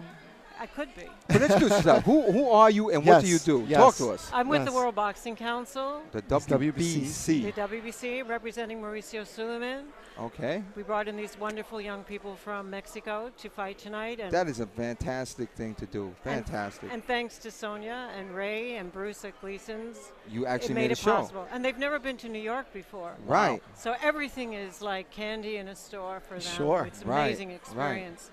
But what really thrills me is to see the passion and the dedication, the spirit of an amateur. I wish professional boxing had some of this going on for it. Now, Jill, I've seen you in a lot of amateur things. Do you do amateur and pros, or are you promoting amateurs? What exactly do you do with WBC? Because I've seen you everywhere. Well, I'm the international secretary of the WBC, and I run WBC Cares, which is their philanthropy. But I also help organize the support for the amateurs in the United States and Canada. We don't sanction amateurs, but we support amateur boxing. Because we believe that they need the support now with the Olympics. Right. So whatever we can do to help, we try to help them. Jill, how long have you been in the sport of boxing? How old are you? No, I'm 50. Oh, no.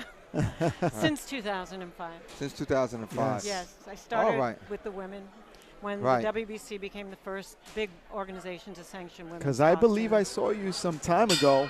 And probably in 2005. Yeah, sometime. Okay.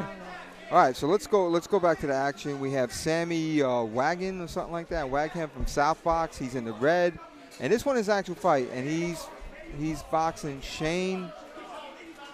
I don't know. Shane Collins. Shane Collins. From where is this? What is it? It says, it looks like Dennis Boxing, maybe? That's what it looks like. Donis, maybe? I'm not sure. I don't know. Is this a Swiss fight also as well? It's Swiss. All right. So let's say Switzerland. I don't know if this guy's from Switzerland or from Shane Collins. Nah, Shane Collins is. No, I think these are two American guys. Yeah. Right. And the thing about it, these guys are 152. This is open class this evening. Right. So now you're going to see a winner and a loser this evening. Okay. Actually, they're both winners. Right, they're both winners. So Sonny is in the red and Shane is in the blue. Wow. Good body shot from Shane Collins in blue. All right. So what are you saying? Wagon? That's how you. That's what you said. Waghorn.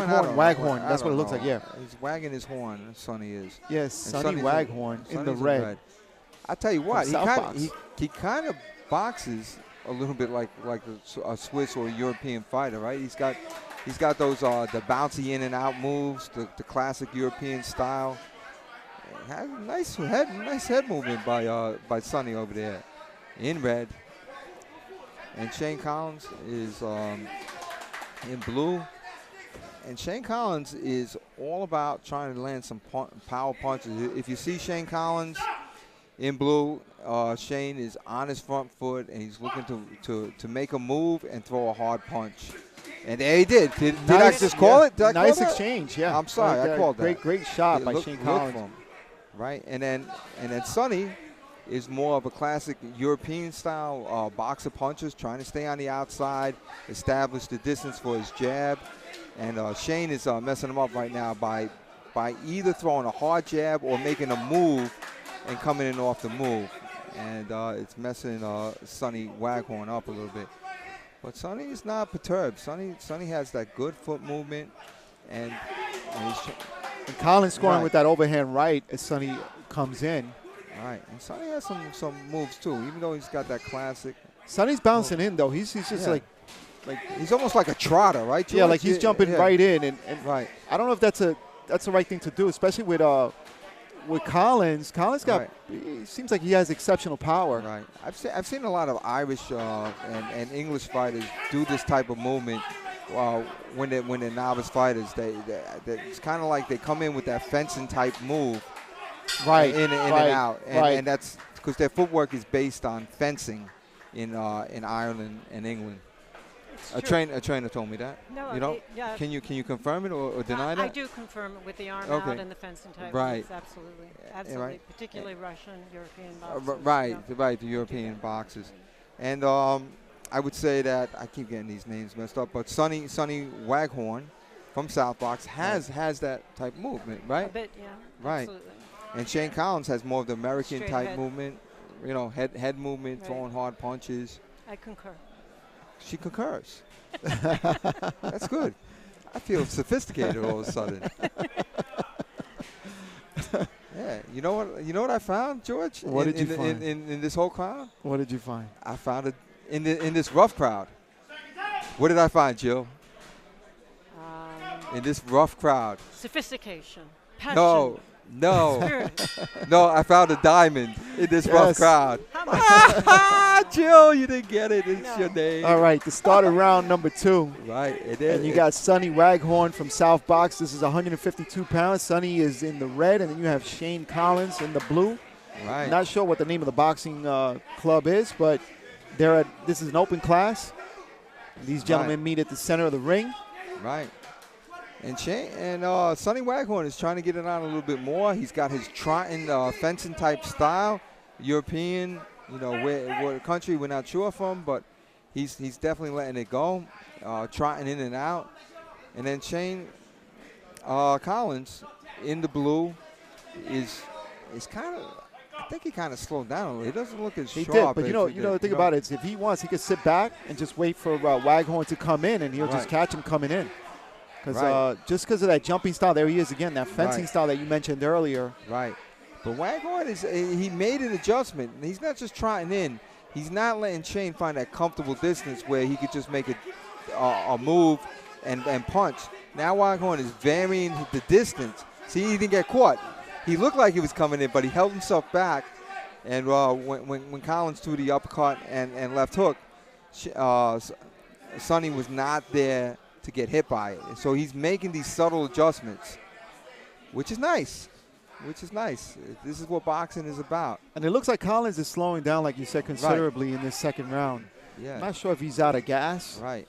He came in here with a couple of he was marked up in this fight, coming in marked up, so I'm sure he's been fighting recently. So maybe doing some hard sparring, maybe a little bit too hard. Maybe a little too hard. Sometimes a little bit too hard, right? Burns these guys out, right? Yeah. It does. Absolutely. And so now I'm gonna talk about one of my pet peeves that Shane Collins is committing right now.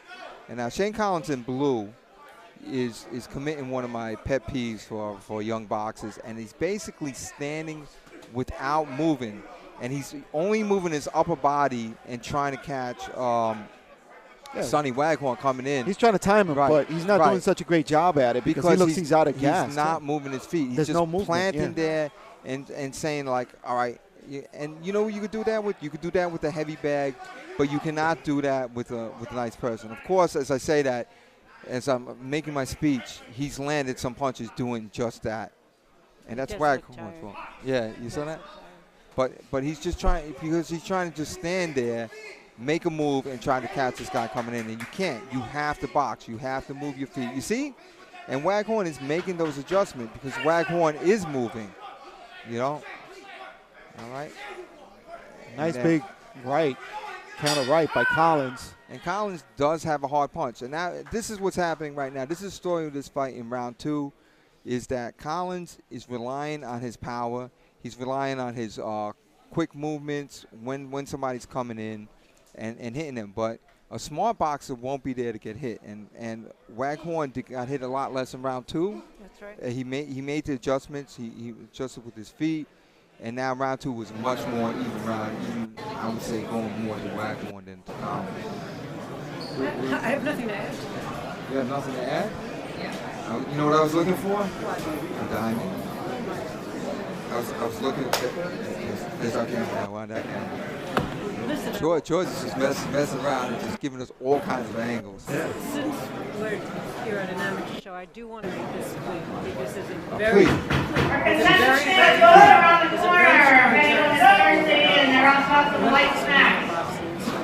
Oh my God.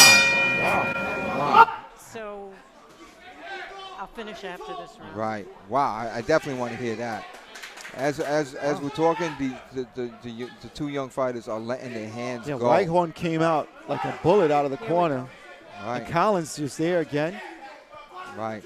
Now he's a little more movement on the part of Collins. Right. Trying to score to the body. Right.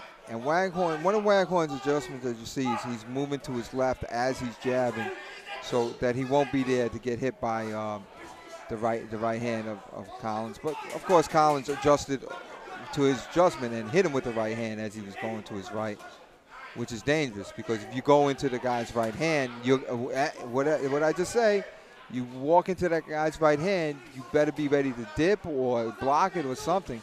And if he keeps walking into towards Collins' right, Collins is going to hit him with that right each time because he's not making an adjustment. He made an adjustment to go to his left, but he's going into Collins' power.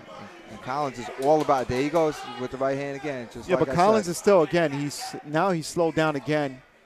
Right. And he's just sitting there. He don't have to because Waghorn decided to move to his left, and he's just going into Collins' power. Oh, we lost. I think we lost one of our cameras. Lost one of our cameras. What happened, George? It's all right. We'll get it back. Maybe we can find it. All right. Back in a second. Good right hand by Collins to the body. All right. So let's see Waghorn. This is a good learning experience for Waghorn, and Waghorn is starting to adjust again.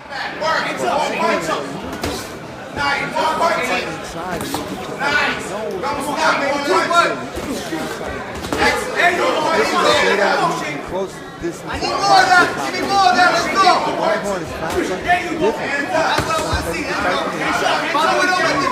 Just that.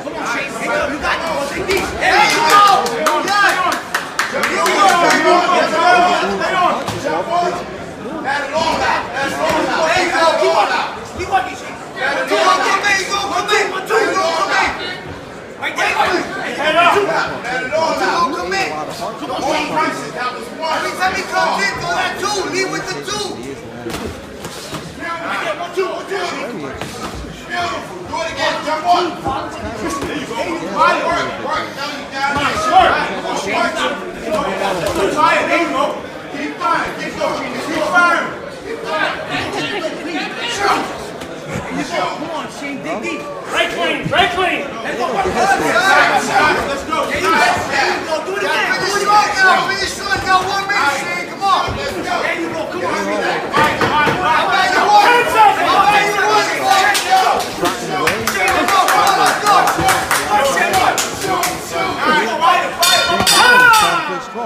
Great fight. All right, Jill. Come talk to us again, Jill. No, I just wanted. What happened with the Olympics? Why would they stop boxing? There's Why? some Poor problems going on, but the point is that amateur boxing is the foundation of what we do, and we don't want amateurs to turn pros too soon. So you have to read about what's going on, but if you're interested, it has something to do with the age, right? It has something to do with the age. They want 19-year-olds or something like that, 18-year-olds. What's the minimum age for an Olympic boxer? It's nothing to do with the age. It has to do with the control, the situation between the IOC and AIBA. Right. And who's going to take AIBA over. And they're wonderful people here. The USA Boxing and Metro have been so kind to us and so wonderful. Right. But if you want to make sure that there's young people boxing in the Olympics, all amateurs, read about it, speak out about it. You can contact the WBC. We have a petition going around. We don't care how it happens, as long as it's fair and equal and clean. We want it there. Can you give us a little explanation of this world boxing, this amateur yet professional league? I'm not into it. Can't give you an explanation. It doesn't make sense to me. Right. It's I like don't want to see pros fighting amateurs. You don't, right? No. I don't want to see old Pacquiao fighting young Pacquiao. That's what I'm saying. I don't understand it.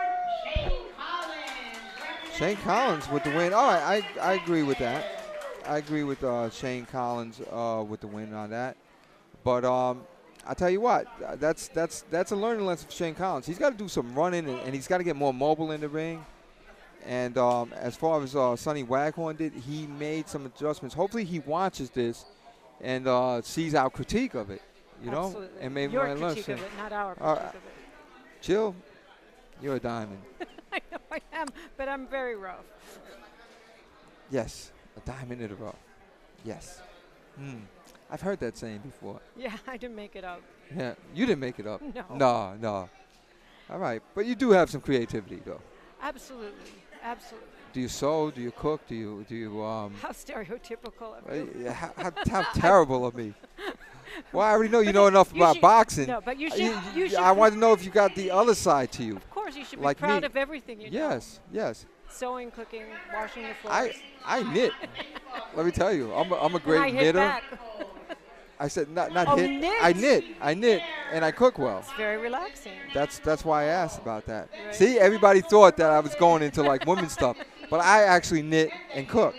So, you know. Well, the WBC is completely gender-free when it comes to supporting people.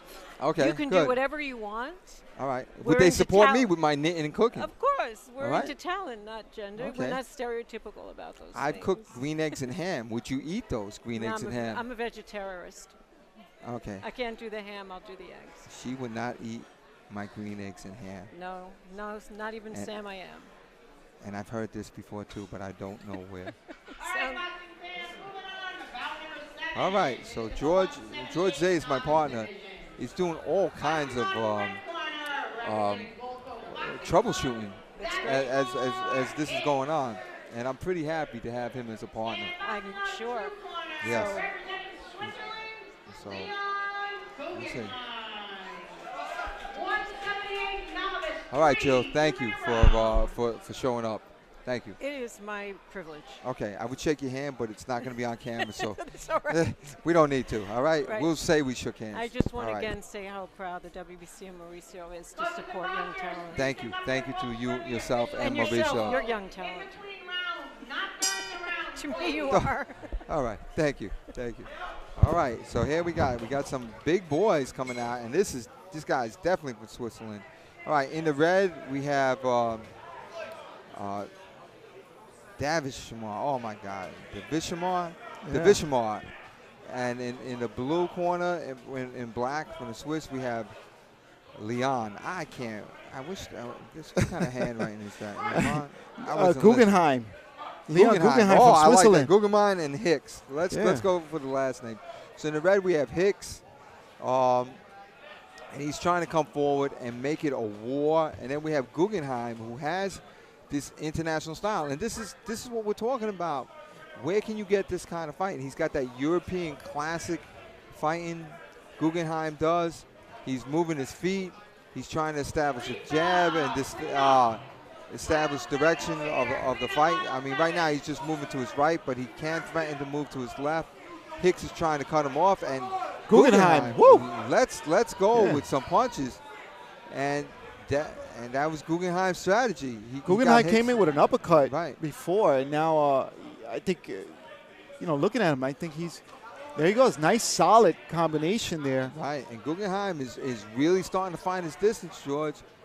This is about negotiating. This fight is about negotiating distance, and Guggenheim is staying on the outside, showing his footwork, and not really establishing a jab, but establishing a good right hand when Hicks comes in. Hicks came rushing in, not real, kind of off balance, rushing in like that. And Hicks is trying to show this Mike Tyson type of style too, right? And throwing zero jabs and coming in square. And yeah, he's got it. He's got his peekaboo style, keeping his gloves high up, his guard. But I tell you, if you're not throwing any punches, that's no good. Yeah, you have to come in with the jab. I mean, he's squaring up face to face with him, and you know what? You also have to have people who want to use that peekaboo style have to understand something, and you've got to be able to throw a hard punch. You got to be able to throw something. You're gonna come in with both hands up. You know that's nice. I'm imitating Mike Tyson. You better throw a hard punch. Yeah, but Mike Tyson, it took him many years to master that. That's another thing that a lot of these young boxers don't know. Mike Tyson hit hard. They call him Iron for a reason. Yep. It felt like he had iron fists, like iron in his irons. yeah, irons, and I'm talking about the kinds you iron clothes with. That man had some hard hands.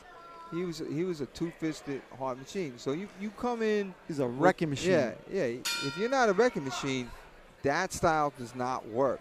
And here comes Hicks again, trying to emulate that style.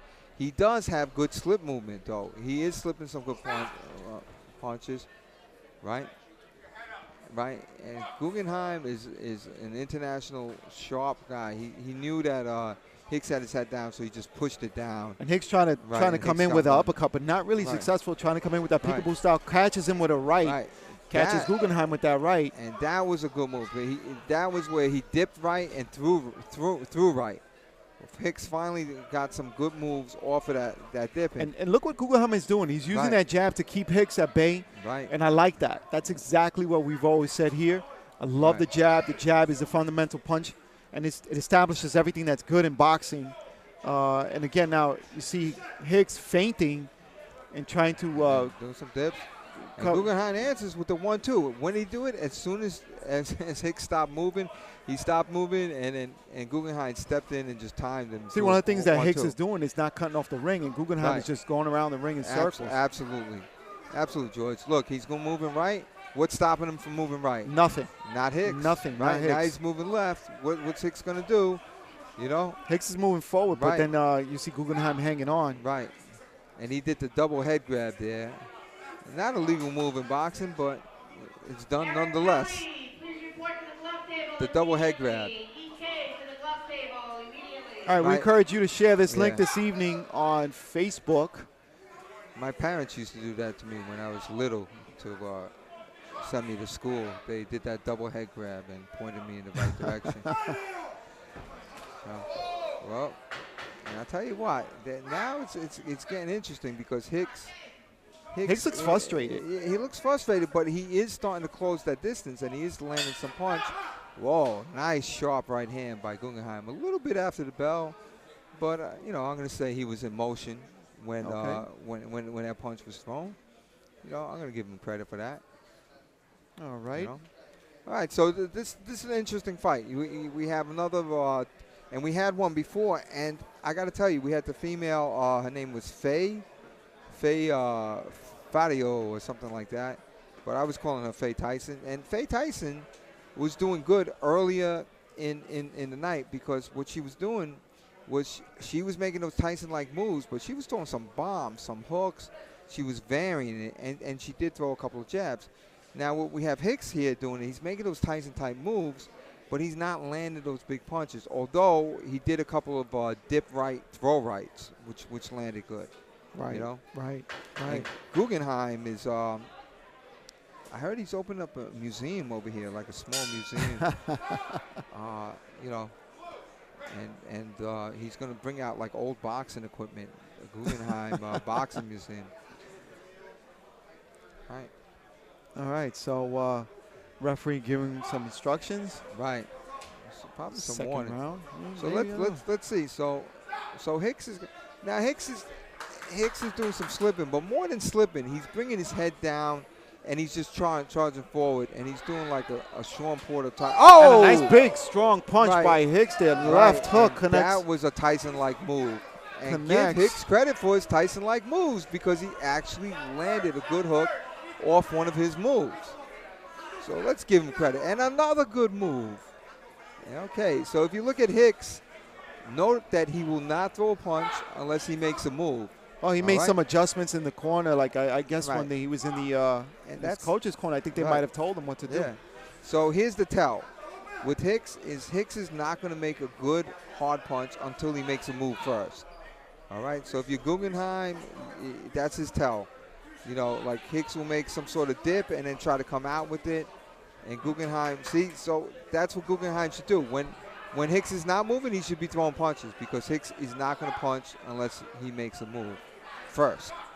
Right? And you're right about that, Dave, because I see Hicks now. He's trying to throw punches off coming off that peekaboo from down there like that, just like that.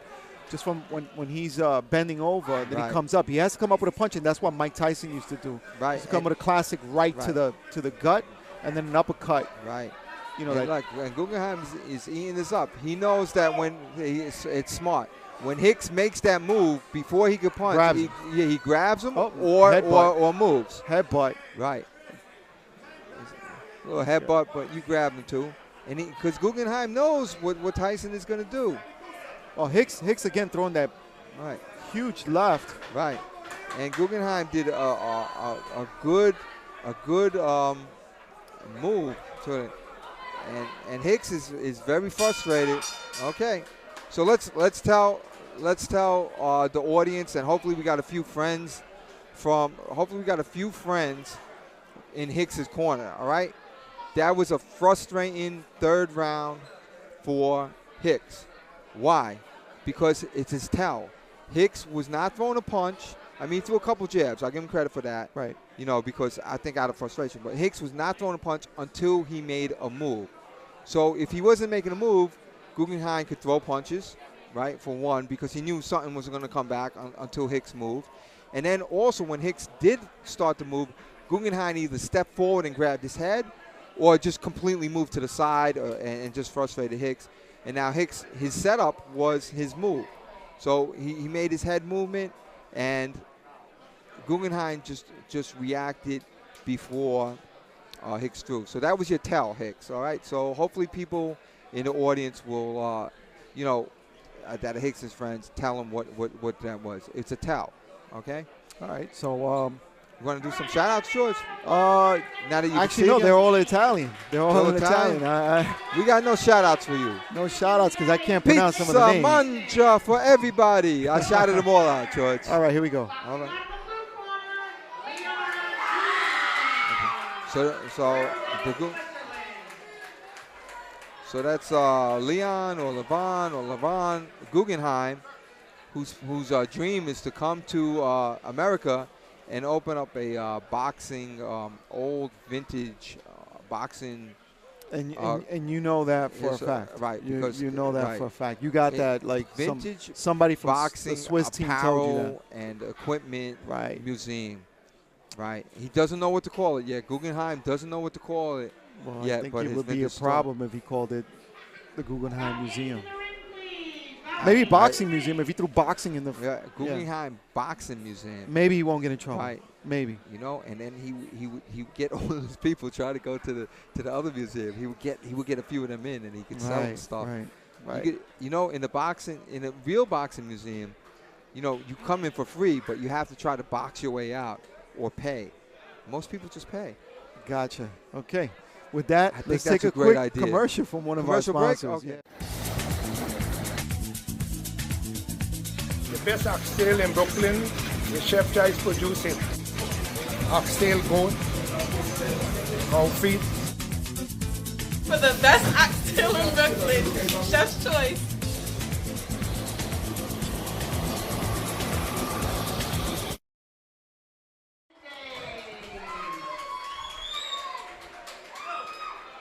All right, we're back.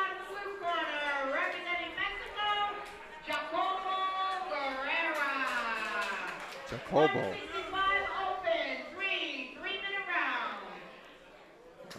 All right, George. So in the blue corner from Mexico, we have Jacobo, and I can't read that last name, but who cares? And then Ralph Clemente from Atlantic Veteran. Ralph Clemente, Jacob or Jaco? Jacobo. Guerra from Mexico. I don't think that's Guerra. Yeah. Oh, those Guerra. There you go. Guerra. Jacobo Guerra from Mexico. This is 165 pounds. Oh, we got Frank Martinez refereeing. Oh, the venerable Frank Martinez. Okay. And Jacobo Guerra in the red corner is coming in, throwing some hard punches. Guerra. I'm sorry. That's Ralph Clemente in red. I'm sorry. He's coming in, throwing some hard punches, and now bulling his way forward. Jacobo Guerra from Mexico looks like, what is he doing? Look at Frank Martinez. Frank Martinez is back at it, and he is grabbing. He is grabbing the athlete, and Mexico is not used to it. So all right, let's see what we got. And I don't know, with Ralph Clemente, it seems like he's like bracing himself up to actually physically run forward before he punches. It's kind of like a weird style that Ralph Clemente has. And these two are tangled up like two spiders, two praying mantises, like on a leaf. Let's see. All right, there we go. And Jacobo is starting to show a little bit of boxing ability.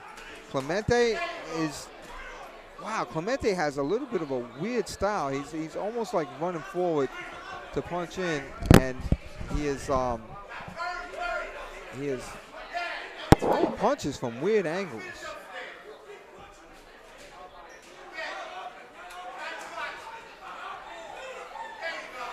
All right. I'm not sure about the foot movement here of Guerra. It seems like he's off balance, Dave. I tell you what, he's off balance because Ralph Clemente is one awkward guy. And then, wow, look at that. And Ralph Clemente came forward almost like he was about to throw a javelin, and he threw punches instead. And Ralph Clemente is very, very awkward and an interesting fighter. And he always comes running forward, and he throws nasty punches to the body. Oh, and a big right there. Yeah. And Clemente is right about that. I've never seen before. He's just when you think you've seen it all in boxing. I'm going to call Clemente the awkward javelin thrower because he does this little hop step thing on the outside, and you're not sure when he comes in, but when he comes in, he's vicious. Look at him. See, you're not sure when he's going to come in, but he's going to come running forward in a second, and he's going to throw some punches. And there it is. Yeah, right there, just as you called it. Right.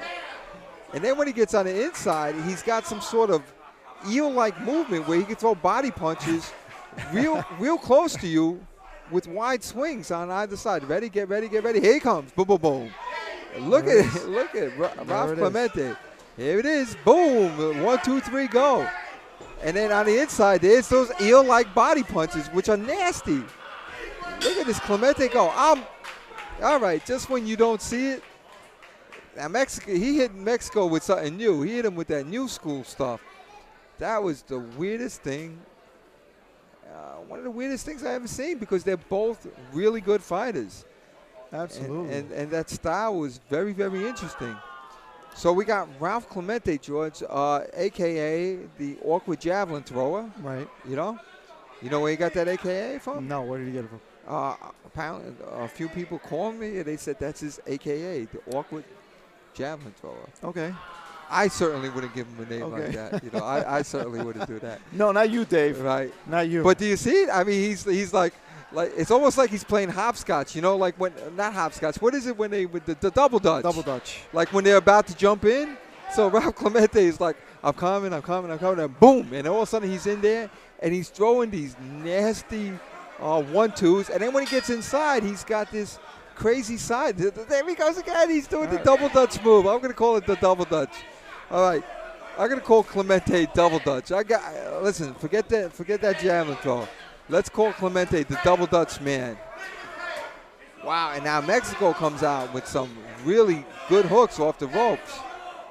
All right, so Mexico, this guy he's not a joke. Jacobo in blue is trying to find his own timing, and is trying to, and he's doing something smart. Jacobo is letting his hands go only when double dutch is in season. But here he goes, double dutch. Clemente has jumped in, and he's doing that side snake movement. What do you call that? What do you call those the sidewinders? The sidewinder snakes. He's got that sidewinder inside movement. So he's double dutch, or he's on the outside, and he's sidewinder on the inside. Is Ralph Clemente. Ralph Clemente, here he comes. He's jumping in, and he comes in. He's dangerous on the inside.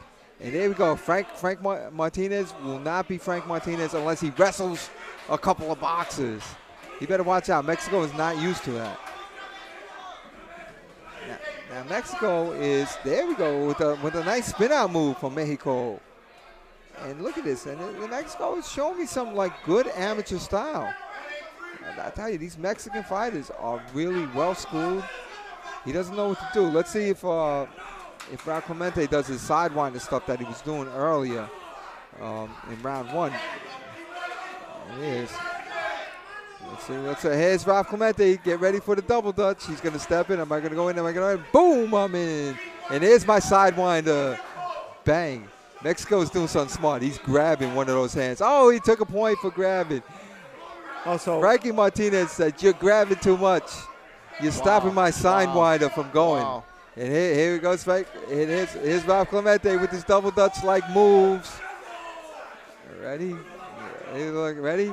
I'm going to come in the ropes. And boom, he jumps in the ropes. I like it. Boom, boom, boom.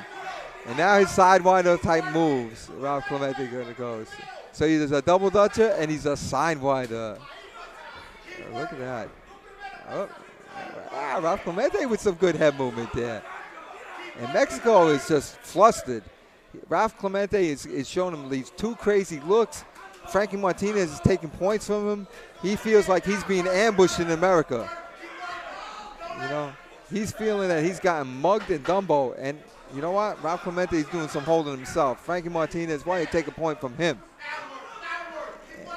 Let's see what's happening now. And they're wrestling on the inside. Very, very interesting. George, this is one of the most enjoyable fights that I have called in my life. I know. I'm just listening. I'm just here listening, man. You know, it's pretty good. So I'm sure there's people from Vet Memorials, and they're seeing it too. If I'm seeing it, they're seeing it. And if I'm seeing it and saying it, and you're not seeing it, you're just blind. All right. And dumb and stupid. All right. Oh, don't call our audience that, David. Right. If they don't see it, they're blind, dumb, and stupid. All right. So we got Minji Kim is watching. Minji, I remember Minji Kim. Yeah, she's here. We got a lot of people here. Right, and Minji Kim is saying hi to George, but not to me. Thank you as always for being awesome. Thank you, Minji. Thank you so much. George is a good-looking guy. That has nothing to do with it. It's just, we're trying to bring a broadcast. Sophisticated. He's got glasses. You know, has nothing to do with it. Sure, you should say hello to him and not me. All right, so here we go. What is it? Third and final round. Okay.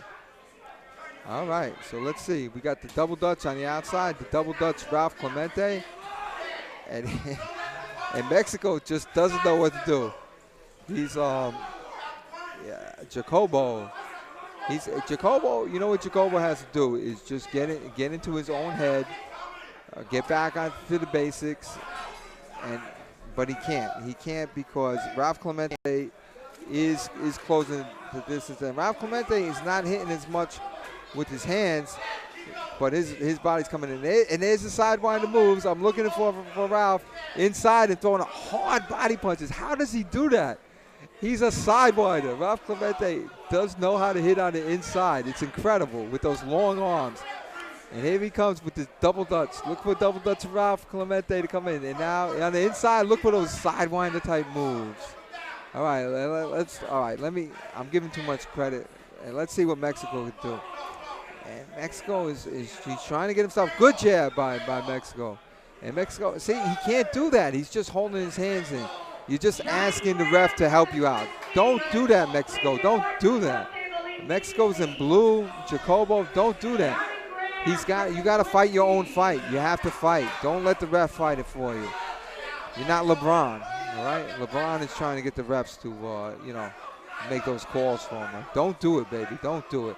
Mexico needs to fight, and that right hand overhand right is not working over there. He's just having trouble. Let's see. So Ralph Clemente, I'll tell you what, Ralph Clemente knows how to stifle somebody. You know, when he's on the outside, he's throwing those hard punches.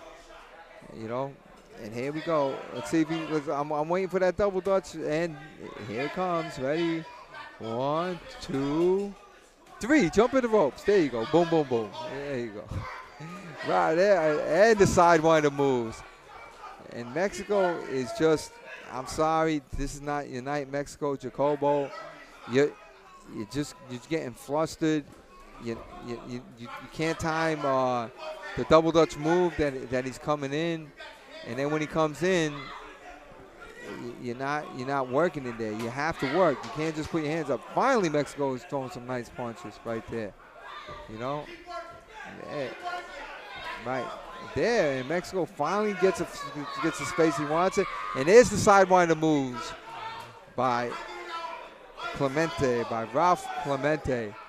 And then Ralph Clemente knows how to just shut everything down. Guerra is complaining or something. I'm not really sure what he's complaining about, but he's complaining about something.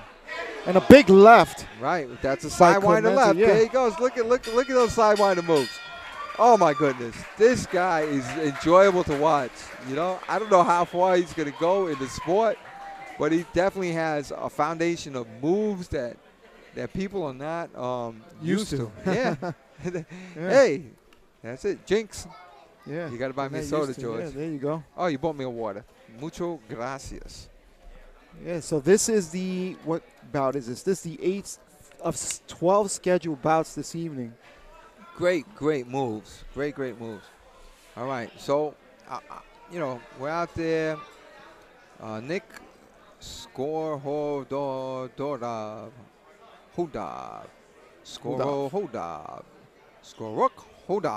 Nick Skorhodab is watching. Thank you. Nick, don't be afraid to give yourself an 8KA like score or something like that. Score, you know? Just to make it easier for us to read. Yeah, because my lips are like fumbling right there, like Nick is watching. Nick Scope, come on. All right, and he says there's a lot of people, but it's all in Italian. I don't understand it. Yeah, I don't understand it. Italiano, no entiendo. Bon Jovi, that's the name. It's the name of a group.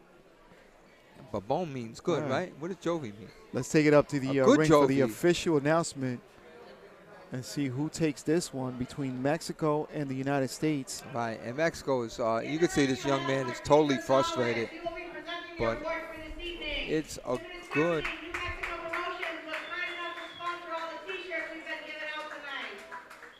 Oh, wow. Okay. What did he say? New Mexico Promotions. They're sponsoring the T-shirts this evening. So that Ralph Double Dutch Clemente or Ralph Sidewinder Clemente has won. How about the Double Dutch Sidewinder? It's not a good name, but it's certainly accurate in describing his form of boxing. You know, he double dutch his way in when he throws punches, and then when he gets inside, he just does this crazy sidewinding type moves. All right, Dave, and something coming up now. We're going to heavyweights now. Heavyweights. Jonathan George, Velazquez. They're big. This is 201 plus coming in with, and one of them happens to be a fireman from the FDNY. I think he's a fireman, from FDNY. Jonathan Velazquez. And then Johnny Graham, is that Graham from Switzerland? Johnny Graham from Switzerland. Johnny Graham? Yeah, that's what it looks like on the fight card. I know his cousin, Cracker. That's my boy right there. Graham Cracker. Yes, that's my boy right there. Boy, you're on tonight. Oh, Dave. I'm on fire. He's on fire tonight. Fire. That mind is going. How do you like it when Jill Diamond was here? And I was asking her, like, guess what I found in the rough? You know? I can't make fun of Jill because she'll sue me or something.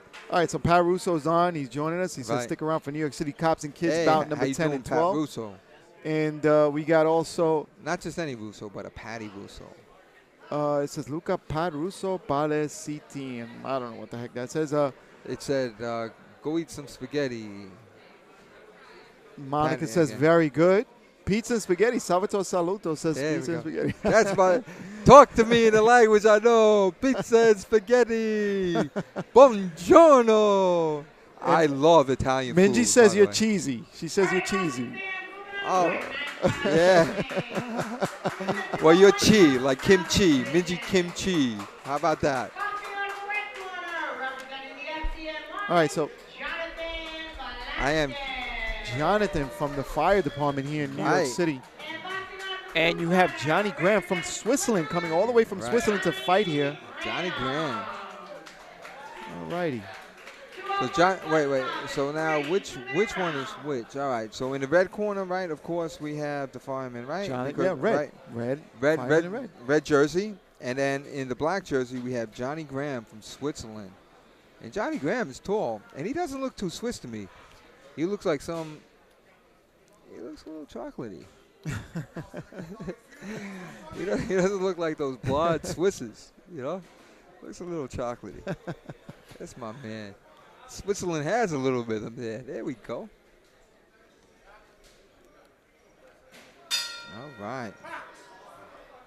I love it.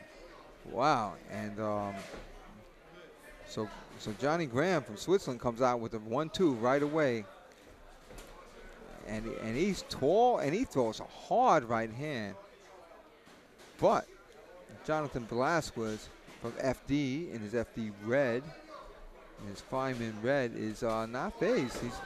He's keeping his head up. He's keeping his stance. He's keeping his composure. All right, and nice slip of that right hand. He sees Graham loading up with the right hand, and he's ready to slip it. Nice tight defense and a nice right hand by Velazquez in FD. Now FD seems to he thinks he has him timed, but just when I say that, he did get hit with the right hand. Johnny Graham hit him with the right hand. Oh, and Johnny Graham hit him with another right hand. He had it didn't hurt him, but Jonathan Velazquez was definitely off balance on that right hand.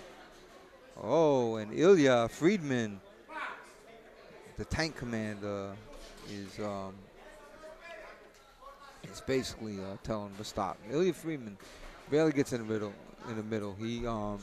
He commands his fighters from the outside with verbal, and that's what you're supposed to do in amateur. You're supposed to command them with verbal remarks.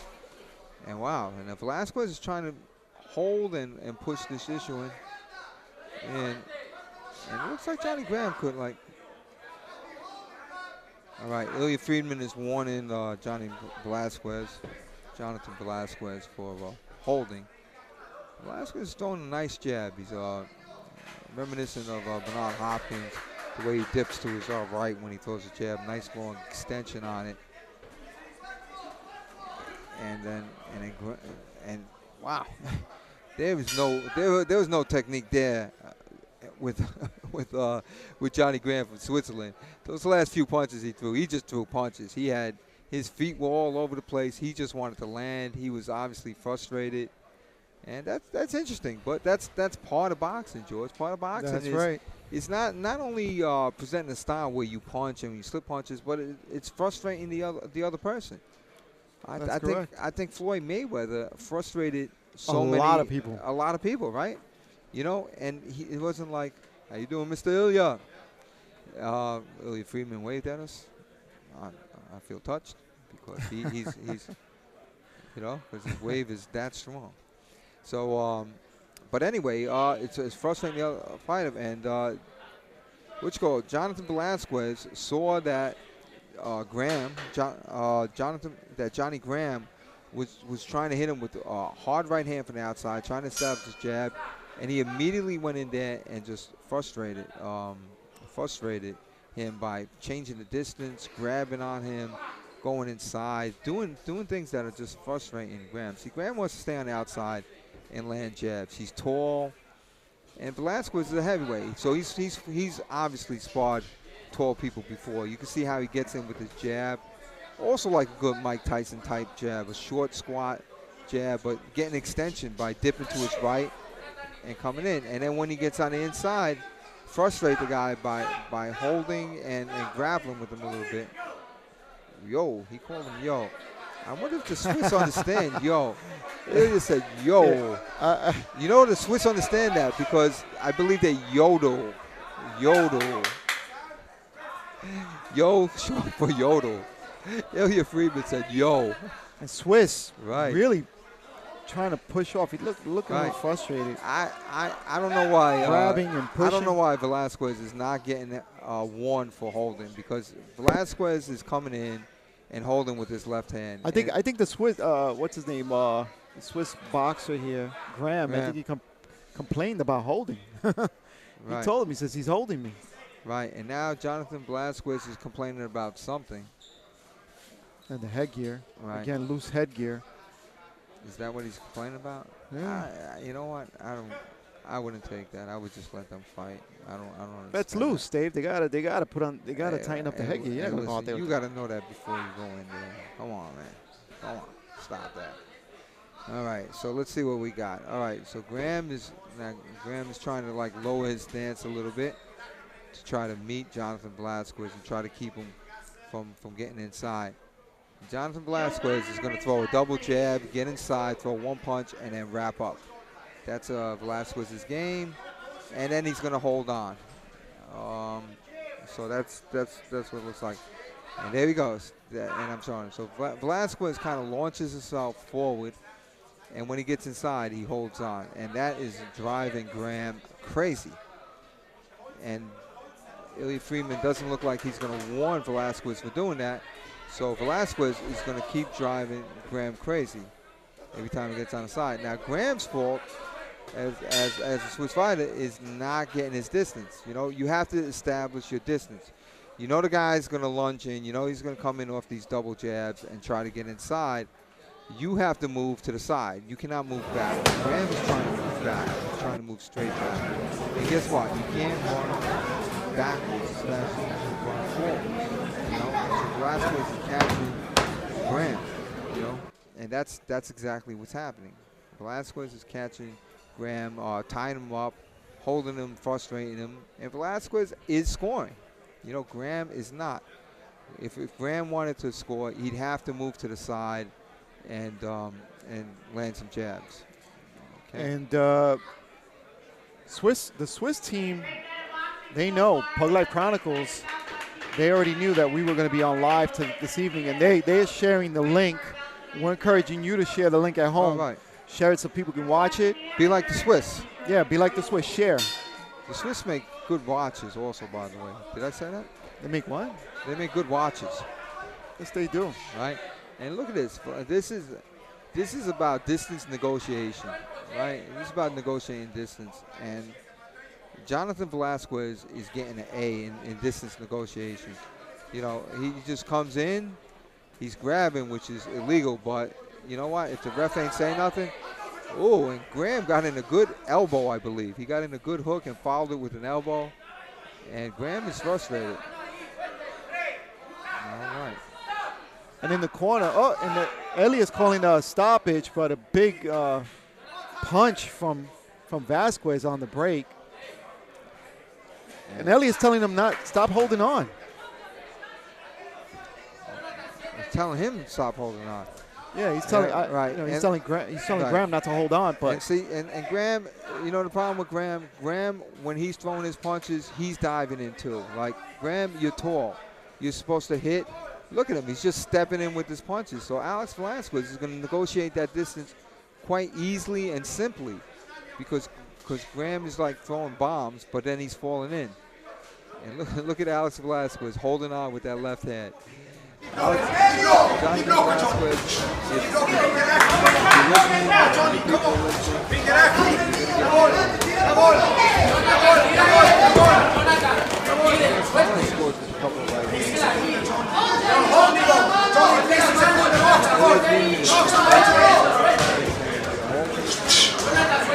tell you what,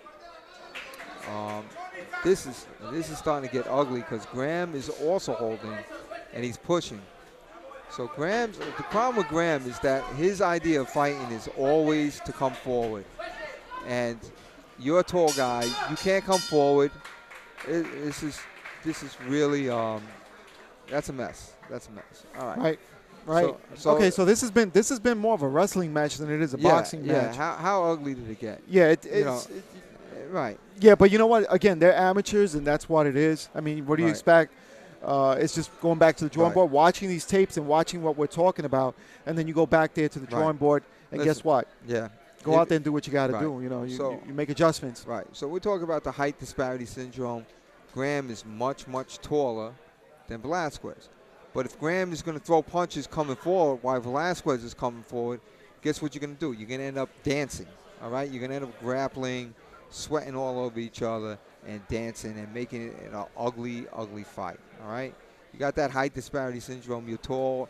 You're supposed to be jabbing, throwing hard punches, and not closing the distance to smother those punches where you can't fight and then act surprised that it's a wrestling match. Right. How dare you act surprised when you took a shorter guy and you came to him and started doing it. And Velazquez, you know, even though he was holding a little too much, he did what was right. I give this fight to Velazquez. He frustrated his opponent, the viewers, and this commentator, but he did what was right. We don't know if he actually frustrated the viewers, Dave. They're frustrated because I'm one of the viewers. All right, I'm watching. All right, let's go up to the ring for the official announcement. And Graham did not bring the chocolate.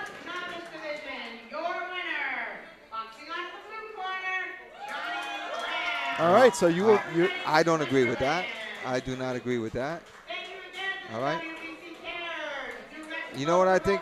You know what I think that was? I think that was who was the uglier fighter of the night. Now, Velazquez was definitely the uglier fighter because he was doing a lot of holding, but he didn't get warned, and I thought he landed more punches, and he controlled the distance of the fight.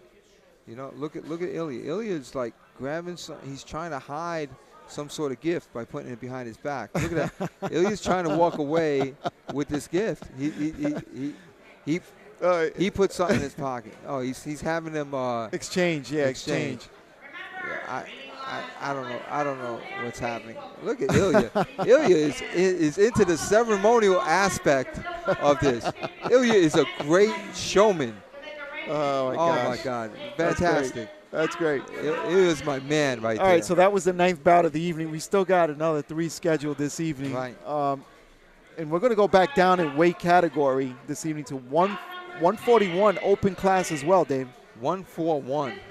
Those are good numbers. Yeah, that's going to be, play that again, New York Cops and Kids. Tomorrow. And that's Alicio Cangelosi at 141 pounds. Cangelosi, here we come. Cangelosi, all the Italians, time for them to go crazy. And Jesus Saracho from Mexico. Probably Jesus. Since he's from Mexico, I would say Jesus. All right. I might be wrong. That's cool. That's all right. But I think we're going to call him Jesus. I'm saying it in English, but yep. Jesus Saracho. And you have Alicio Cangelosi from New York Cops and Kids. Alicio in the red. All right, you've seen his brother, Chris Cangelosi, fight here. Right. And right away, Jesus comes with a nice, scores with an overhand right. Right. It was a good right jab. And he threw it kind of like an overhand, right? Oh, my goodness. All right, modified jab. We got grease lightning in the ring, George, on both sides. Very fast, these two. Right. Oh, this look is at that a good foot fight. movement from Jesus. Right, Jesus and Cangelosi. Look at Cangelosi. He understands distance. Yes, he does. Yes, he does. And keeping that jab out there and pouring it a little bit. Right. And Cangelosi understands distance and a headlock, George, because sometimes you have to throw a headlock. Oh, and a big left hook. Yeah, that missed, though, but the right hand got in right after it. And look at Cangelosi. Cangelosi really is just baiting him. He kind of looks like a scorpion with the way he comes in there. And you have the righty-lefty conundrum going on in this bout. Absolutely. And who's going to solve it? But these two guys are some really open and spirited, good punches. Oh. Very fast and strong punching from Cangelosi. I'll tell you what, Jesus scored with a good right hook just a couple of moments ago. And I tell you what, watch out for Jesus' right hook. It is really, really fast. Right, Cangelosi answers with the left hook of his own. And Cangelosi scores with the hard right hand. These guys are really, really, this is grease lightning. This is beautiful to watch. This is beautiful boxing, George. Yes, it is. And I'm watching Jesus, and I don't know, I'm picking up something. I think he blades his body. Once he throws one of the punches, I think he kind of spins himself around when he throws that left. That left, yeah, he absolutely and commits with that left. Yeah, he's committing with it, but I think he's going to be susceptible to punching if, once he spins around like that. He leaves himself open. Like it's something about it. I'm not sure yet. Yeah. Well, I'll tell you what, he's also dangerous too. So yes, it is. You're not sure if he's loading up with something. He's very fast. Oh, Cangelosi tried a little bit of a Lomachenko, and he was about to hit Jesus in the back of the head. And that, I'll tell you what, this is top quality boxing. Look at Cangelosi, just he reminds me of a young Lomachenko too. Just the way he gets out of his out of range. He really knows how to handle in and out of range. He's showing head movement, quick hands, and Jesus is a classic Olympic style boxer. And very fast. They're both very quick boxers, and starting really fast in this first round. Absolutely, and the lefty-righty conundrum has nothing to do with this. These are quick. I'm sorry, George, I interrupted you. What are you saying? No. I'm still trying to figure out what Jesus is doing here. I'm not sure. They're both very quick. very fast, and they're getting off to a real quick start. Just trying to figure it out. I'm trying to figure it out. But anyway, you've seen Chris Cangelosi here, and now you've seen his brother, his younger brother here, Alicio, and everybody from Italy's watching. So interesting, very interesting, very fast-paced fight. And then you see his coach, Cangelosi's coach there. Sosa, yeah, coaching him in the corner. Ariano Sosa.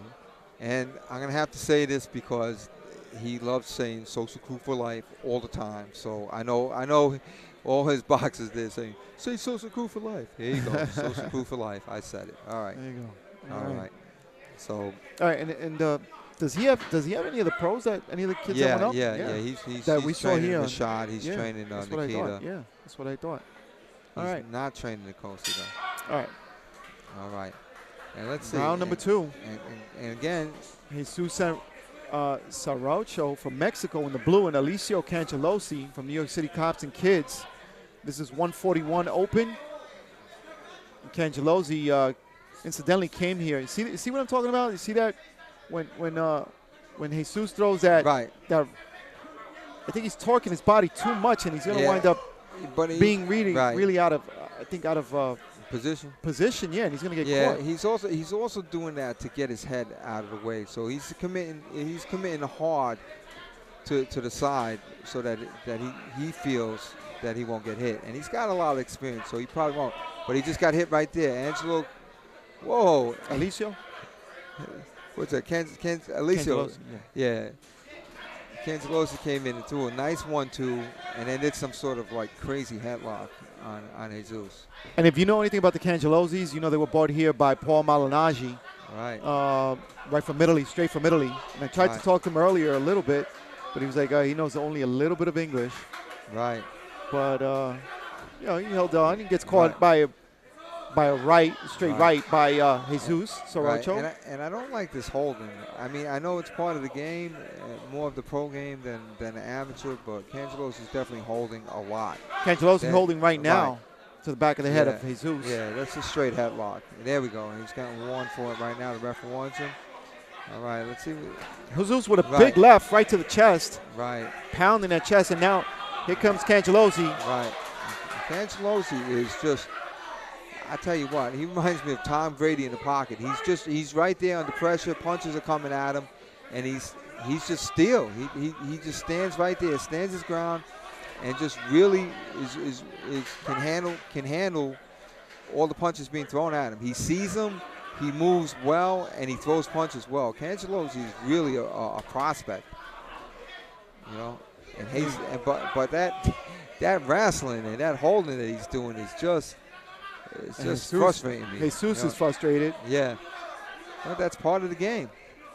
All right. Right. And Cangelosi trying to come in with a right, get stopped, and they both, again, tangled up in the corner. And I saw something about Jesus. Jesus doesn't seem to be able to punch going back. He seems to only be able to punch going forward. And Jesus stepping in with that body punch, again, out of position. And that's what I was talking about, gets caught by Cangelosi. Right. That's a good call, George. And what Cangelosi is doing seems to be like he's pushing Jesus back, and Jesus doesn't seem to fight going back well. You see it? He doesn't seem to be able to throw a punch. And Cangelosi's taking advantage of it.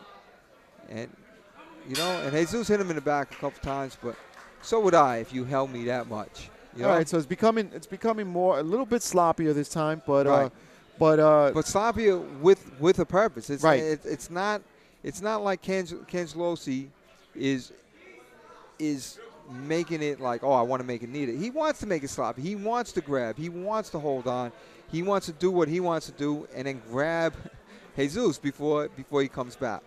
You know, and that's a legitimate strategy. It's not legal, but you know the ref called it a couple times. They might take a point, but if you get away with it, you know that's part of the game. All right, and some of the viewers are frustrated watching, but so are we. All right, so here we go. How do you know they're frustrated? I can see the angry faces. Oh yeah. Okay. All right. So we call it as we see it, and you see it too. All right, here we go. All right. And so third and final round here. Yeah. Cangelosi in the red. And Cangelosi. Cangelosi has some beautiful reflexes. I mean, oh my God! Now what the heck was that? Jesus just launched his head in there. That's a dangerous move. He could have cut Cangelosi's face off with that. Yeah, and he complained about it, but not much by the way a referee kind of saying anything about it. But I think he kind of figured it out. Yeah, great reflexes by Cangelosi. I mean, he finally got hit. And again, another head clash. Right. This time it was Cangelosi coming in. Right. But Jesus is diving forward too with his head, which is not a good thing. Now Cangelosi is doing the right thing. He's really got to watch out for Jesus's head right now. You know. And he's trying to time. I think he's trying to time. Cangelosi is. Jesus's and head. now it's getting a little sloppy. Yeah, it's getting a little sloppy now. That was a little MMA takedown. Yeah, and that's frustration on the part of Jesus Saracho. Right, and the referee didn't warn anybody. And again, you see Jesus just leaping in, trying to catch a body punch. This is interesting because Cangelosi this time is not coming in like he was in round 2. And again, they get tangled up. He's staying on the outside and changing the script on Jesus. And now some head movement by Cangelosi. Right, and he's just really quick. Oh. And a big left by Jesus. And there's that right hook. Do you see the right hook that landed? And Cangelosi answering with that right hook. The right hook by Jesus, which I said was dangerous. I'm sorry, by Jesus. And again, now a left by Jesus and another two-punch combination by Jesus. Catching Cangelosi coming in. But Cangelosi answered with a good right hand.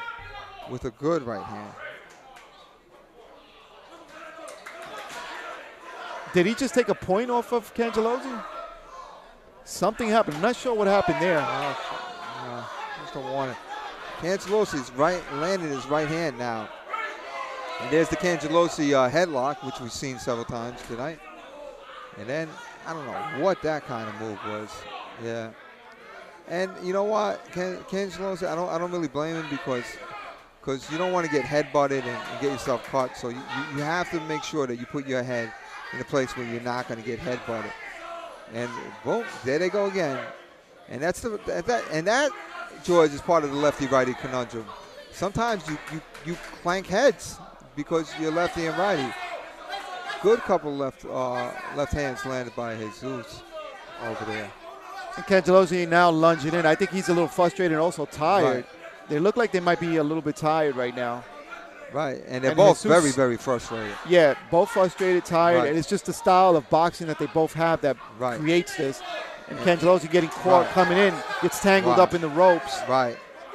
But I'll tell you what, just before he got tangled up, Jesus landed that right hook that I was talking about that might be dangerous in round 1. There it is again. And a good slip. There it is. And I'm telling you, Jesus' right hook was a danger. He finally landed it a couple times. He landed it, puts Cangelosi through the ropes, but I don't know. How did you see this fight, Dave? Who do you think pulled that off? I thought Cangelosi won rounds 1 and 2 quite easily, and Jesus won round 3. I got to agree. Okay. I must agree. I don't know how you guys saw it out there in Facebook land, but we encourage you to tell us. Right. Who did you see win? I mean, it's okay. You can type. It's okay. You can type into the – let us know. What's your opinion? Put your thumbs, to use. Use them. Let us know. For a good cause. Yeah. Who do you think won this evening as we're seeing here? There's a lot of time going back and Saracho, forth, so, And Cangelosi going out to the center of the ring. Oh, something's going back. But very good fight. Very good fight. I'll tell you what. And you know what, George? This is the type of stuff that we need amateurs to experience, right? It's not all going to be pretty fights and you're dancing around and you're punching good and everything goes well. You need some frustrating fights to learn from. What do I do? This guy's coming in. I got the lefty-righty conundrum coming on. We're clanking heads. Where do I put my head? Where do I step? How do I punch? And then if I punch or if he punches, is a headbutt going to come in right after it? Right. And you called it, too, when you said how he was turning so much. He was over-talking with his left hand. That's correct. And his head is also moving with that. You called that. All right, so here we are. We're going to take it up to the round. To the ring, I'm sorry.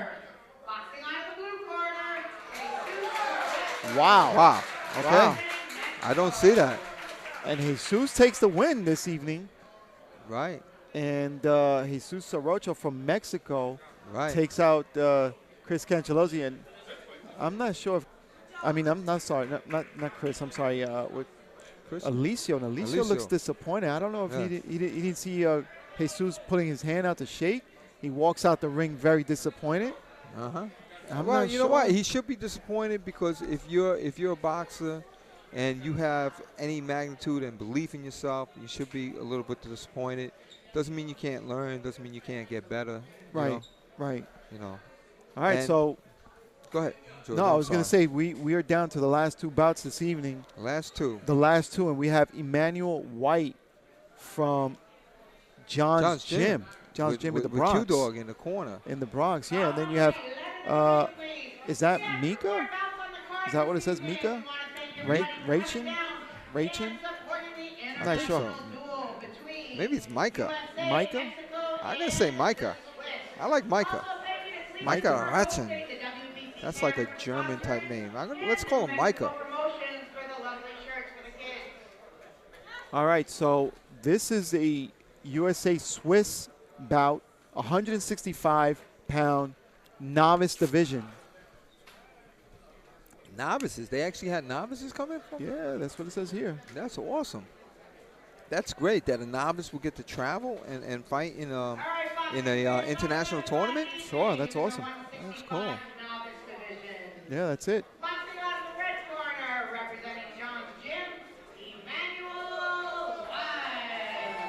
And I'll tell you what, that Emmanuel White, just seeing him warm up, he looks athletic to me. You know?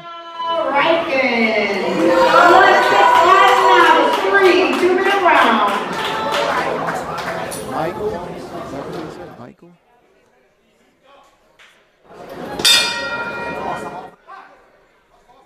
All right.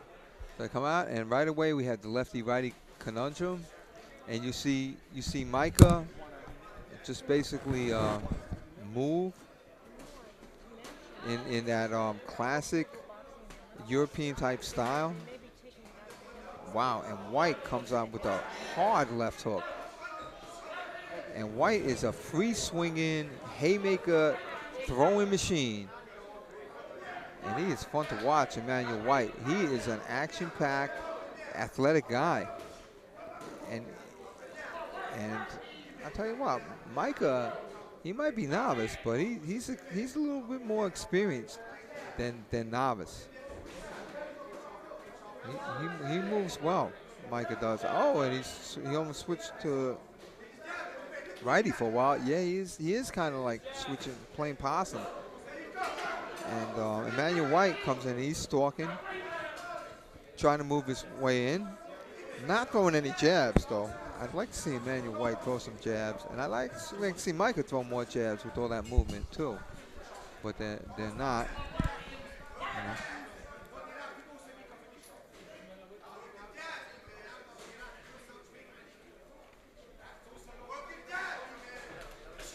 All right.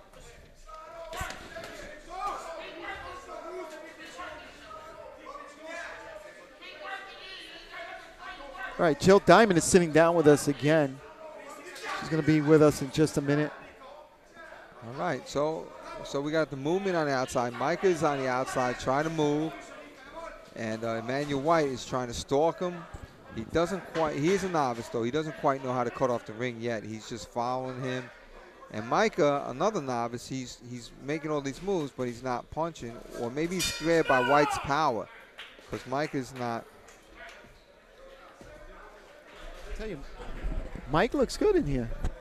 Mike White looks good so far. And we're joined again by Jill White. I'm sorry, Jill Diamond. I'm sorry. In the rough. Jill Diamond from the WBC. I just wanted to make one quick statement. Yeah, please. We alluded to it before, but boxing is in serious jeopardy in the Olympics. It may be removed. What are these kids going to dream about? How soon are they going to turn pro? The WBC does not sanction amateur boxing. We just support young boxers because they're the foundation of our sport. We don't want them to turn pro too soon. And Mauricio Suleiman has started a petition. If you want to know about it, you can contact the WBC or just go on Facebook, but speak out and make sure these kids have a chance. They work real hard and they deserve to go to the Olympics. And if you have Facebook, we want them to share. Please. You guys have IG as well, Instagram? Yes. Okay. WBC Boxing. All right, I'm gonna follow that page and share that myself. Thank you so much. And Google it, you'll find out. It's a terrible situation. Where can we Google that? Well, just in Google. No, I mean, what's up? What I saw you. I'm sorry about that, but you just showed me. Google boxing in the Olympics and boxing you'll get the whole Olympics? sordid story. Okay. I mean, most people, the people here are amazing. Sonia and Bruce and Ray, they've been wonderful to us. But there are some problems. Goodness. Anyway, I don't want to distract you from the fight. No, not at all. And by the way, as Jill was talking, it was the best exchange of the night that we just missed.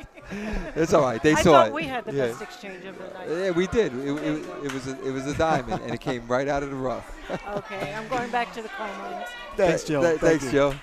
And by the way, tell Jack I said hello. Oh my God! And in the ring, we have a fight that's broken out. All right, Micah and Emmanuel are letting their hands go, and Emmanuel's trying to come in, and trying to just bomb and bombs away, and Micah is just scrapping to stay on the outside and letting his hands go to find the room and distance, and it looks good. It's a good novice fight. This is what you want to see with novices. You want to see them let their hands go. Yeah. All right, so second round here.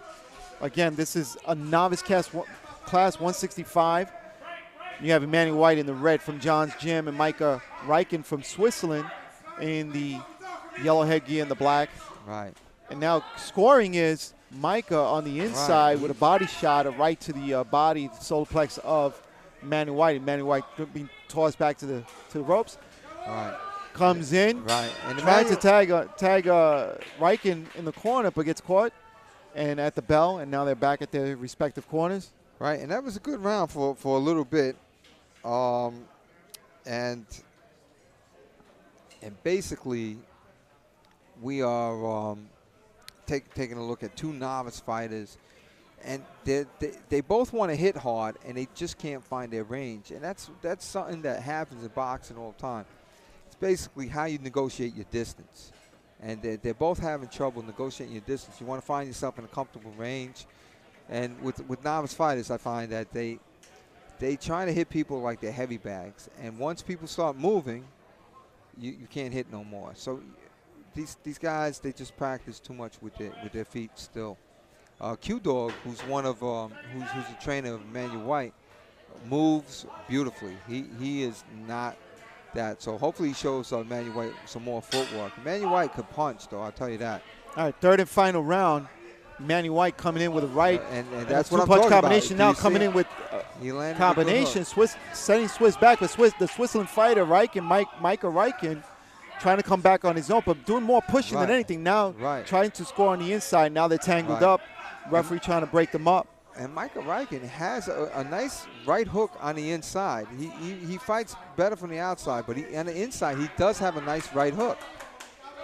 You know, let's see what. Again, these are novice 165.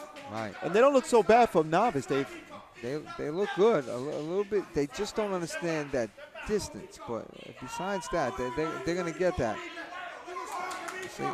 See, look, and the reason they don't understand the distance is because they refuse to throw jabs. And I think Micah just sat down a little bit, waited too long. Yeah. And White was just sitting back too, waiting for Micah to try to time him.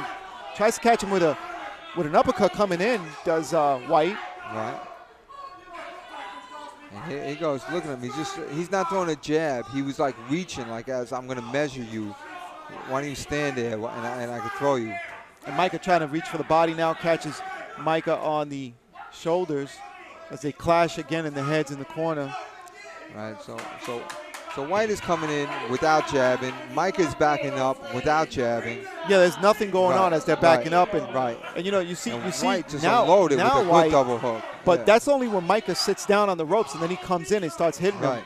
But as Micah's moving back, and White's not doing anything, not throwing a punch. Micah's not throwing a punch. Right. And it's not so much that he's cutting the ring off. It's just that Micah stopped moving, right? Yeah, exactly. Yeah. But I'm not sure if it's just that they're gassed out. Yeah, they're obviously gassed out, yeah. And I'll tell you what, White is very, very strong and athletic. And Micah is like, has the footwork but doesn't have a jab. Oh, that was the third and final round. And that was like a tail without jabs, George. If you want the story of that fight is it is a tail without jabs. Okay, that's right. Or a fight without jabs. It was jibber without jabs, all right? It wasn't no jibber jab. Yeah, there you go. All right, so that was the 11th bout of the evening, and we have 12 scheduled this evening. All right, so let's see. So we're going to Lisa see Ramos. Say hello to Lisa Ramos and Monica E. something. Hello, Monica E. Carmine. Zambon. All right. And Luca Buiso. All right. Yeah, we agree with you. We thought Cangelosi won, but it was an ugly fight. And you know what? They have associated with Paulie Malignaggi, and Paulie has had some ugly fights in similar fashion. Like, he's a defensively responsible guy, knows how to move, knows how to frustrate people, could jab you to death, but not really hard jab you, just pit-a-pat jab you and just really just. He's just trying to score. Yeah, he's just a smart dude, but his fights have been frustrating, and I see that in the Cangelosis, you know.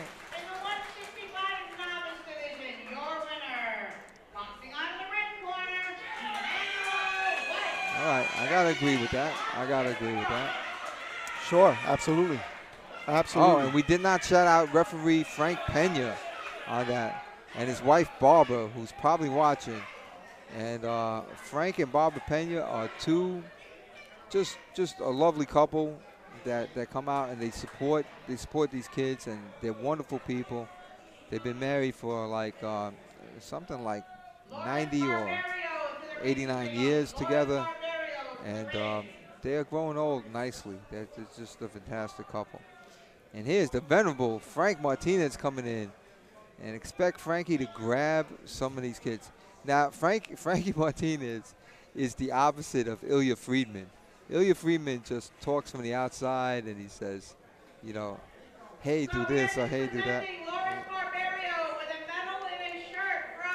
All right. Yeah, finish your thought, Dave. Oh, I'm sorry. I just see one person in the ring by himself. I don't know what happened. That was from the Swiss team. What happened?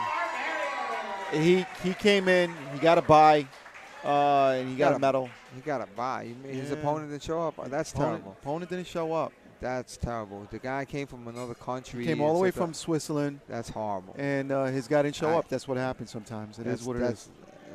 No, it's not. That should have not happened. They should have got him somebody else. Let's go to this is the final bout this evening. Right. All right. So this is the 12th bout of the evening. Right. And we have Henry Clare from New York City Cops and Kids. He's going to be fighting. He's going to take on Mexico, Eduardo Martinez, 152 open class. So I do have some scoop on Henry Clare because I know him personally.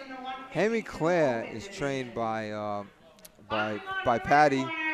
Pat Russo, that is. No, not Pat Russo. Oh, Patty. The other Patty. Okay. And I can't pronounce his name, Patty B. But the thing about.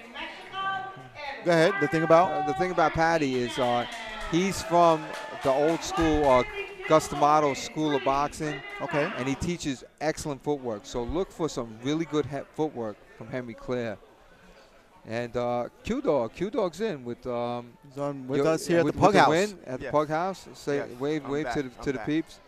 Q-Dog, is there a reason why your fighter threw like 0 jabs in the last fight? I don't even understand the concept because we work so hard on jabs. We work so hard on the speed of jabs, and for him to not throw any jabs, everything with just power, it just amazed me tonight. But we got the win. All right. We got the W, but here we go back to that action. Yeah. And we got Henry Clare jabbing, incidentally, in the beginning of the round. Right. Not much coming from Eduardo Martinez right now. Right. Eduardo Martinez is lefty, so we got our lefty-righty conundrum going on. And Henry Clare is really a master of distance and plays around with his footwork. And Henry Clare looks like he's baiting him in. He's leaning forward, but he looks ready to shoot back at any time. And Henry Kerr is a pretty solid young man as a boxer. We've seen him here before. He's won the Golden Gloves as a novice, and now he's an open fighter. What year? What year you won? Like a couple years ago. Exactly 2 years ago. 2 years ago, that's right. What year are we in now? 2018? 18. So he won it in 16. No. He 17. Was it last year? Yeah, 17. Last year. He didn't come into the Ringmasters tournament. Okay. Right. So Henry Clare has a nice jab. I mean, a nice hook. I'm sorry. Henry Clare did a lean back left hook. I'm sorry. So now he's throwing his right as a jab now. Good lead off. Yeah. Nice lead right? Now, Q-Dog, you're a lefty. How do you handle right-handed fighters like this, like a right-handed Henry Clare? What do you think Eduardo should do? You know, I work so hard in the gym about my pivots and things like that. So I just let them run into my trap.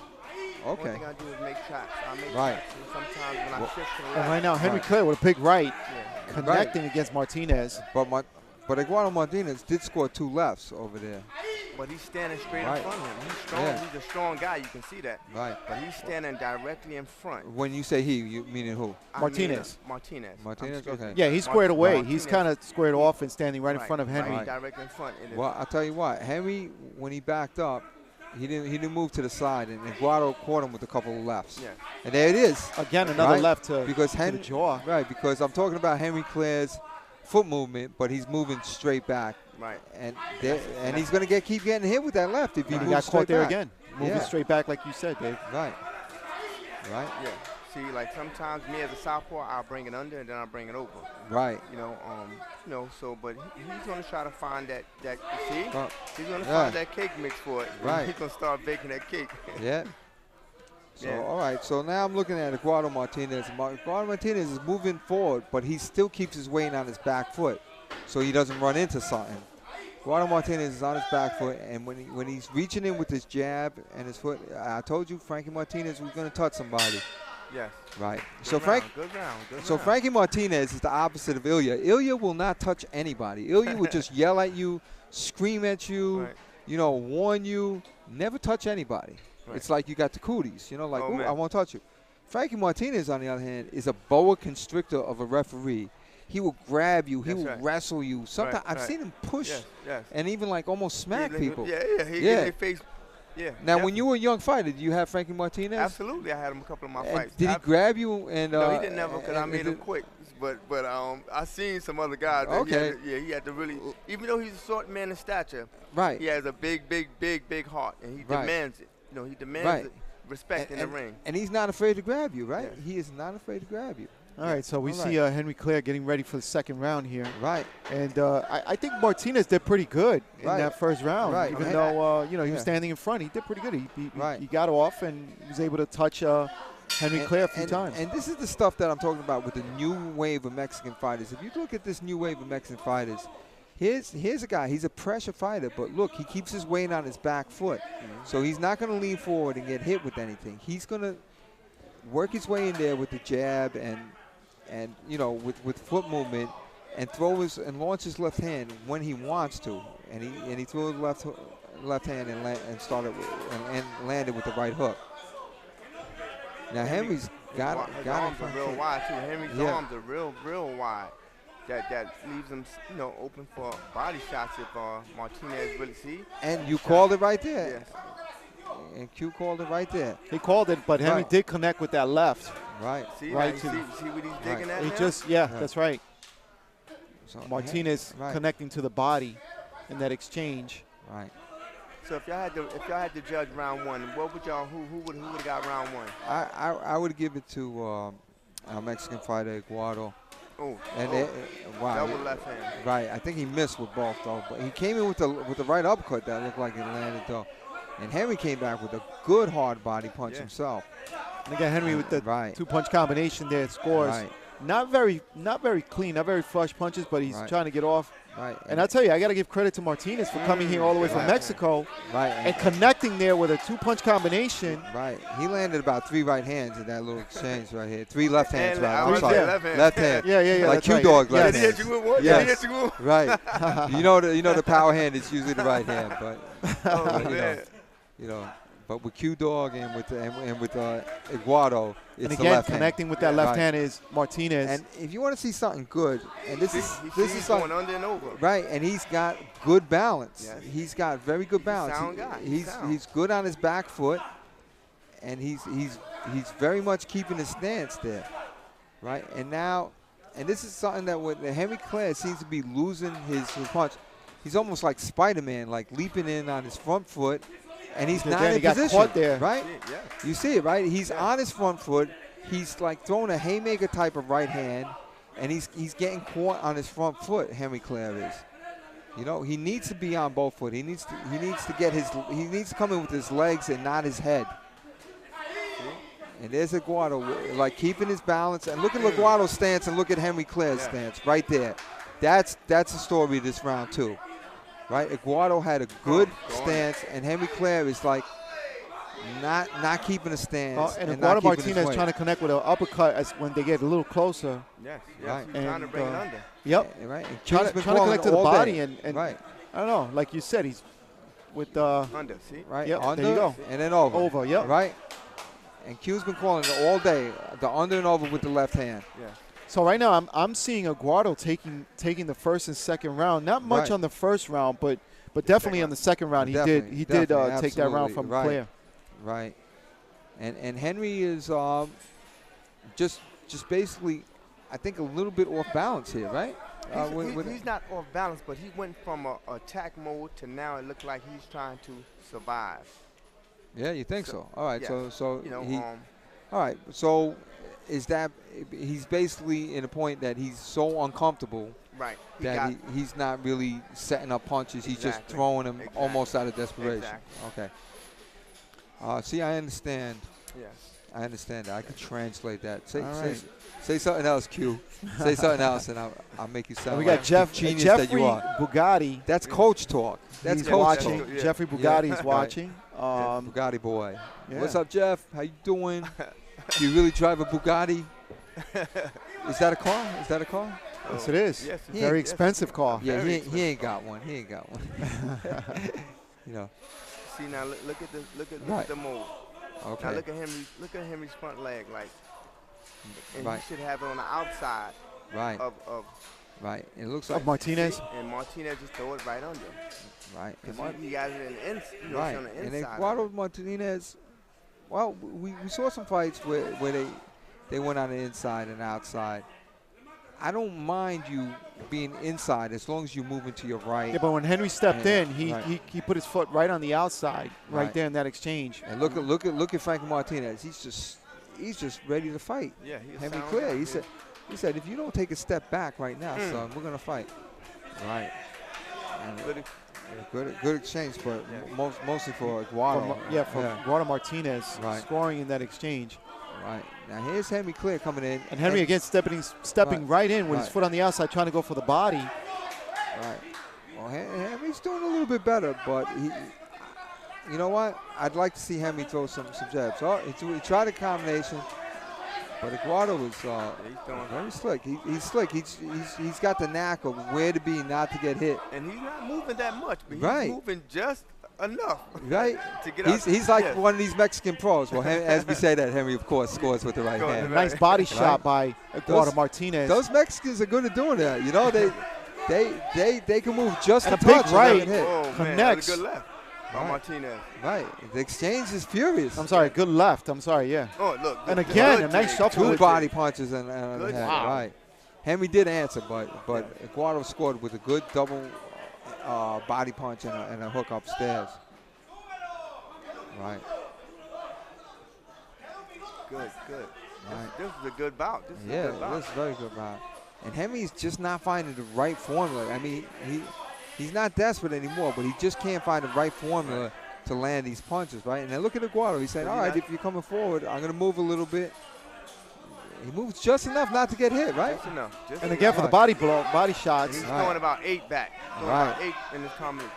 8-punch combination. There you go. There you go. Look at that. Now he's coming forward. Right. All day is Eduardo Martinez connecting, even on the and inside. Going to the body. Henry's answered with a good right hand.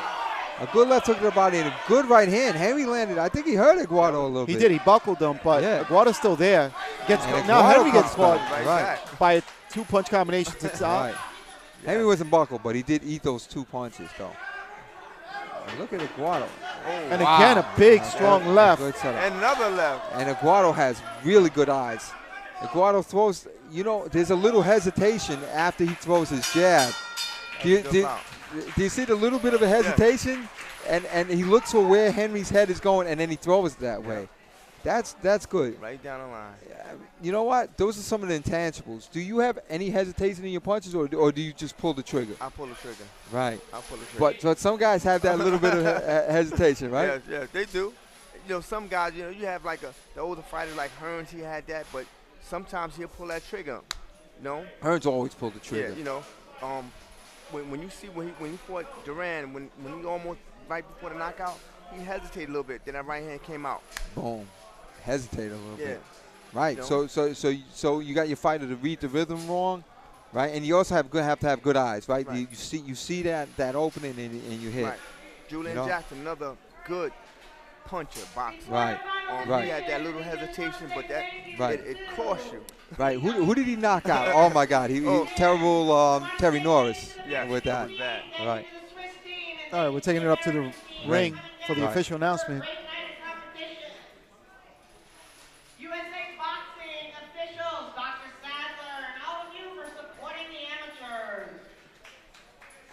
One of our viewers, Michael Delaney, says he has Mexico 2-1.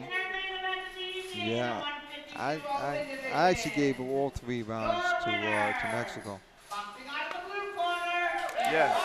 Right. And that was the right call. Yeah. Definitely the right call. Right. Michael Delaney says Henry looked too fancy. I think as a fighter, sometimes you got to get a little rough.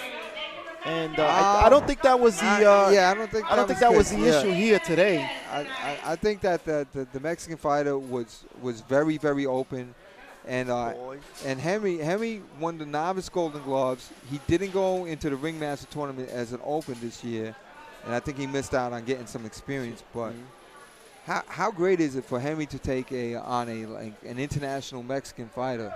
How great is that? Q, it's good. When you fought, do you fight any international people? Yes, I fought out. I'm not talking about how you grew up in Harlem, I'm talking. It was a lot. It was international. He got Harlem is international. Attempted muggings. Now it is, Attempted muggings by all kinds of different nations that go through Harlem. Now it's a gumbo of different, Absolutely. international. In Harlem, yes. Right. When I was growing up, it wasn't. Right. But when you were in Amsterdam, do you get to fight some international competition? Yes, I did. And it was very good experience for me. Very good experience. The styles of boxing, like I went to Sweden.